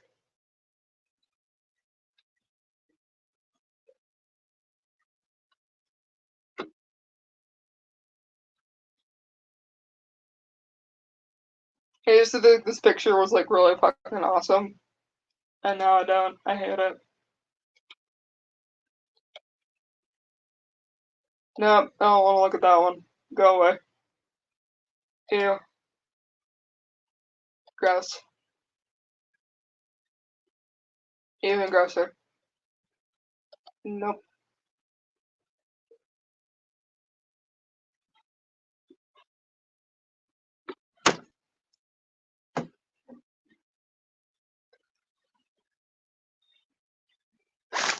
Hold on. I thought the weird thing, incest thing with the Yugo triplets used to have was bad, but like at least they didn't make me feel genuinely gross. Listen, the incest thing with the Irel and Girdar was like purely out of naivete and just stupidity from like little me. This was just fully disgusting fucking incest written by a grown man. Cosmica constantly had the worst fashion. Agreed. I think all of her clothes look disgusting. It's not even like black and white, it's just like, ah! Nope. I remember when I was a child, my mother used to tell me that the one who sees under the shadows knows truth that the light does not reveal. For a long time, I didn't understand her words and their meanings. It took a while, but I finally understood its secrets when I passed through my eclipse. When the light that filled with me was covered, it's not expected that the answers will reveal themselves under moments of darkness.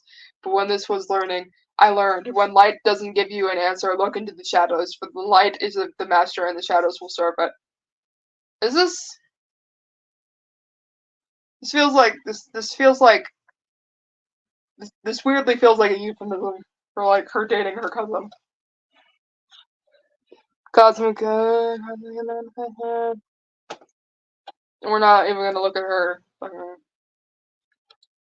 thing. We're just gonna look at the final thing and then we're gonna go to bed.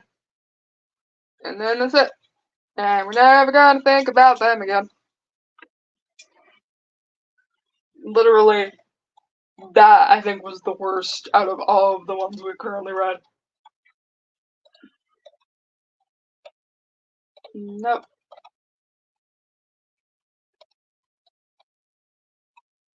Wonder what hers says. The magic blade that opens holes in the invisible borders before her, a prize for the untiring effort of Queen Cosmica the Explorer. Himera's only daughter and the first official Queen of Night in the butterfly lineage, born with an adventurous spirit, Cosmica formed a close bond with her maternal cousin Pixar, despite the tension between their mothers. As a bond that turned into a forbidden love between the two, Glossaric took advantage of both Cosmica's dreams of adventuring throughout the known worlds and love for her cousin to plant the seeds that would culminate in the princess earning the butterfly family's dimensional scissors. Glossaric, why? Okay, ladies and gentlemen, that will be all for, and everybody in between, that will be all for tonight. I fully think that was the worst thing I have ever read in my life. We will be reading more someday soon. Don't know when that'll be, but oh dear Jesus, that was horrifying. Before I go, everybody remember to check the comments later on and look for the Twitch channel called Call of Cabbage, which is Cody's Twitch channel. Cody is my boyfriend, for those who don't know, and please go follow him. He does really cool and awesome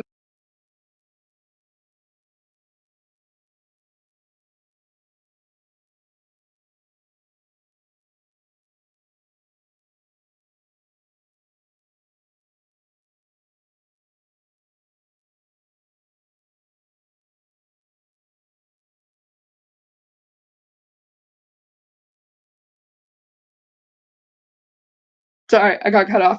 Anyways, like I was saying, if you don't follow Cody, I will make you listen to Cosmica, the Cosmica story, over and over again until you follow Cody on Twitch. Good night, my little dreamers, and I hope you don't have nightmares from whatever the hell that was. Bye!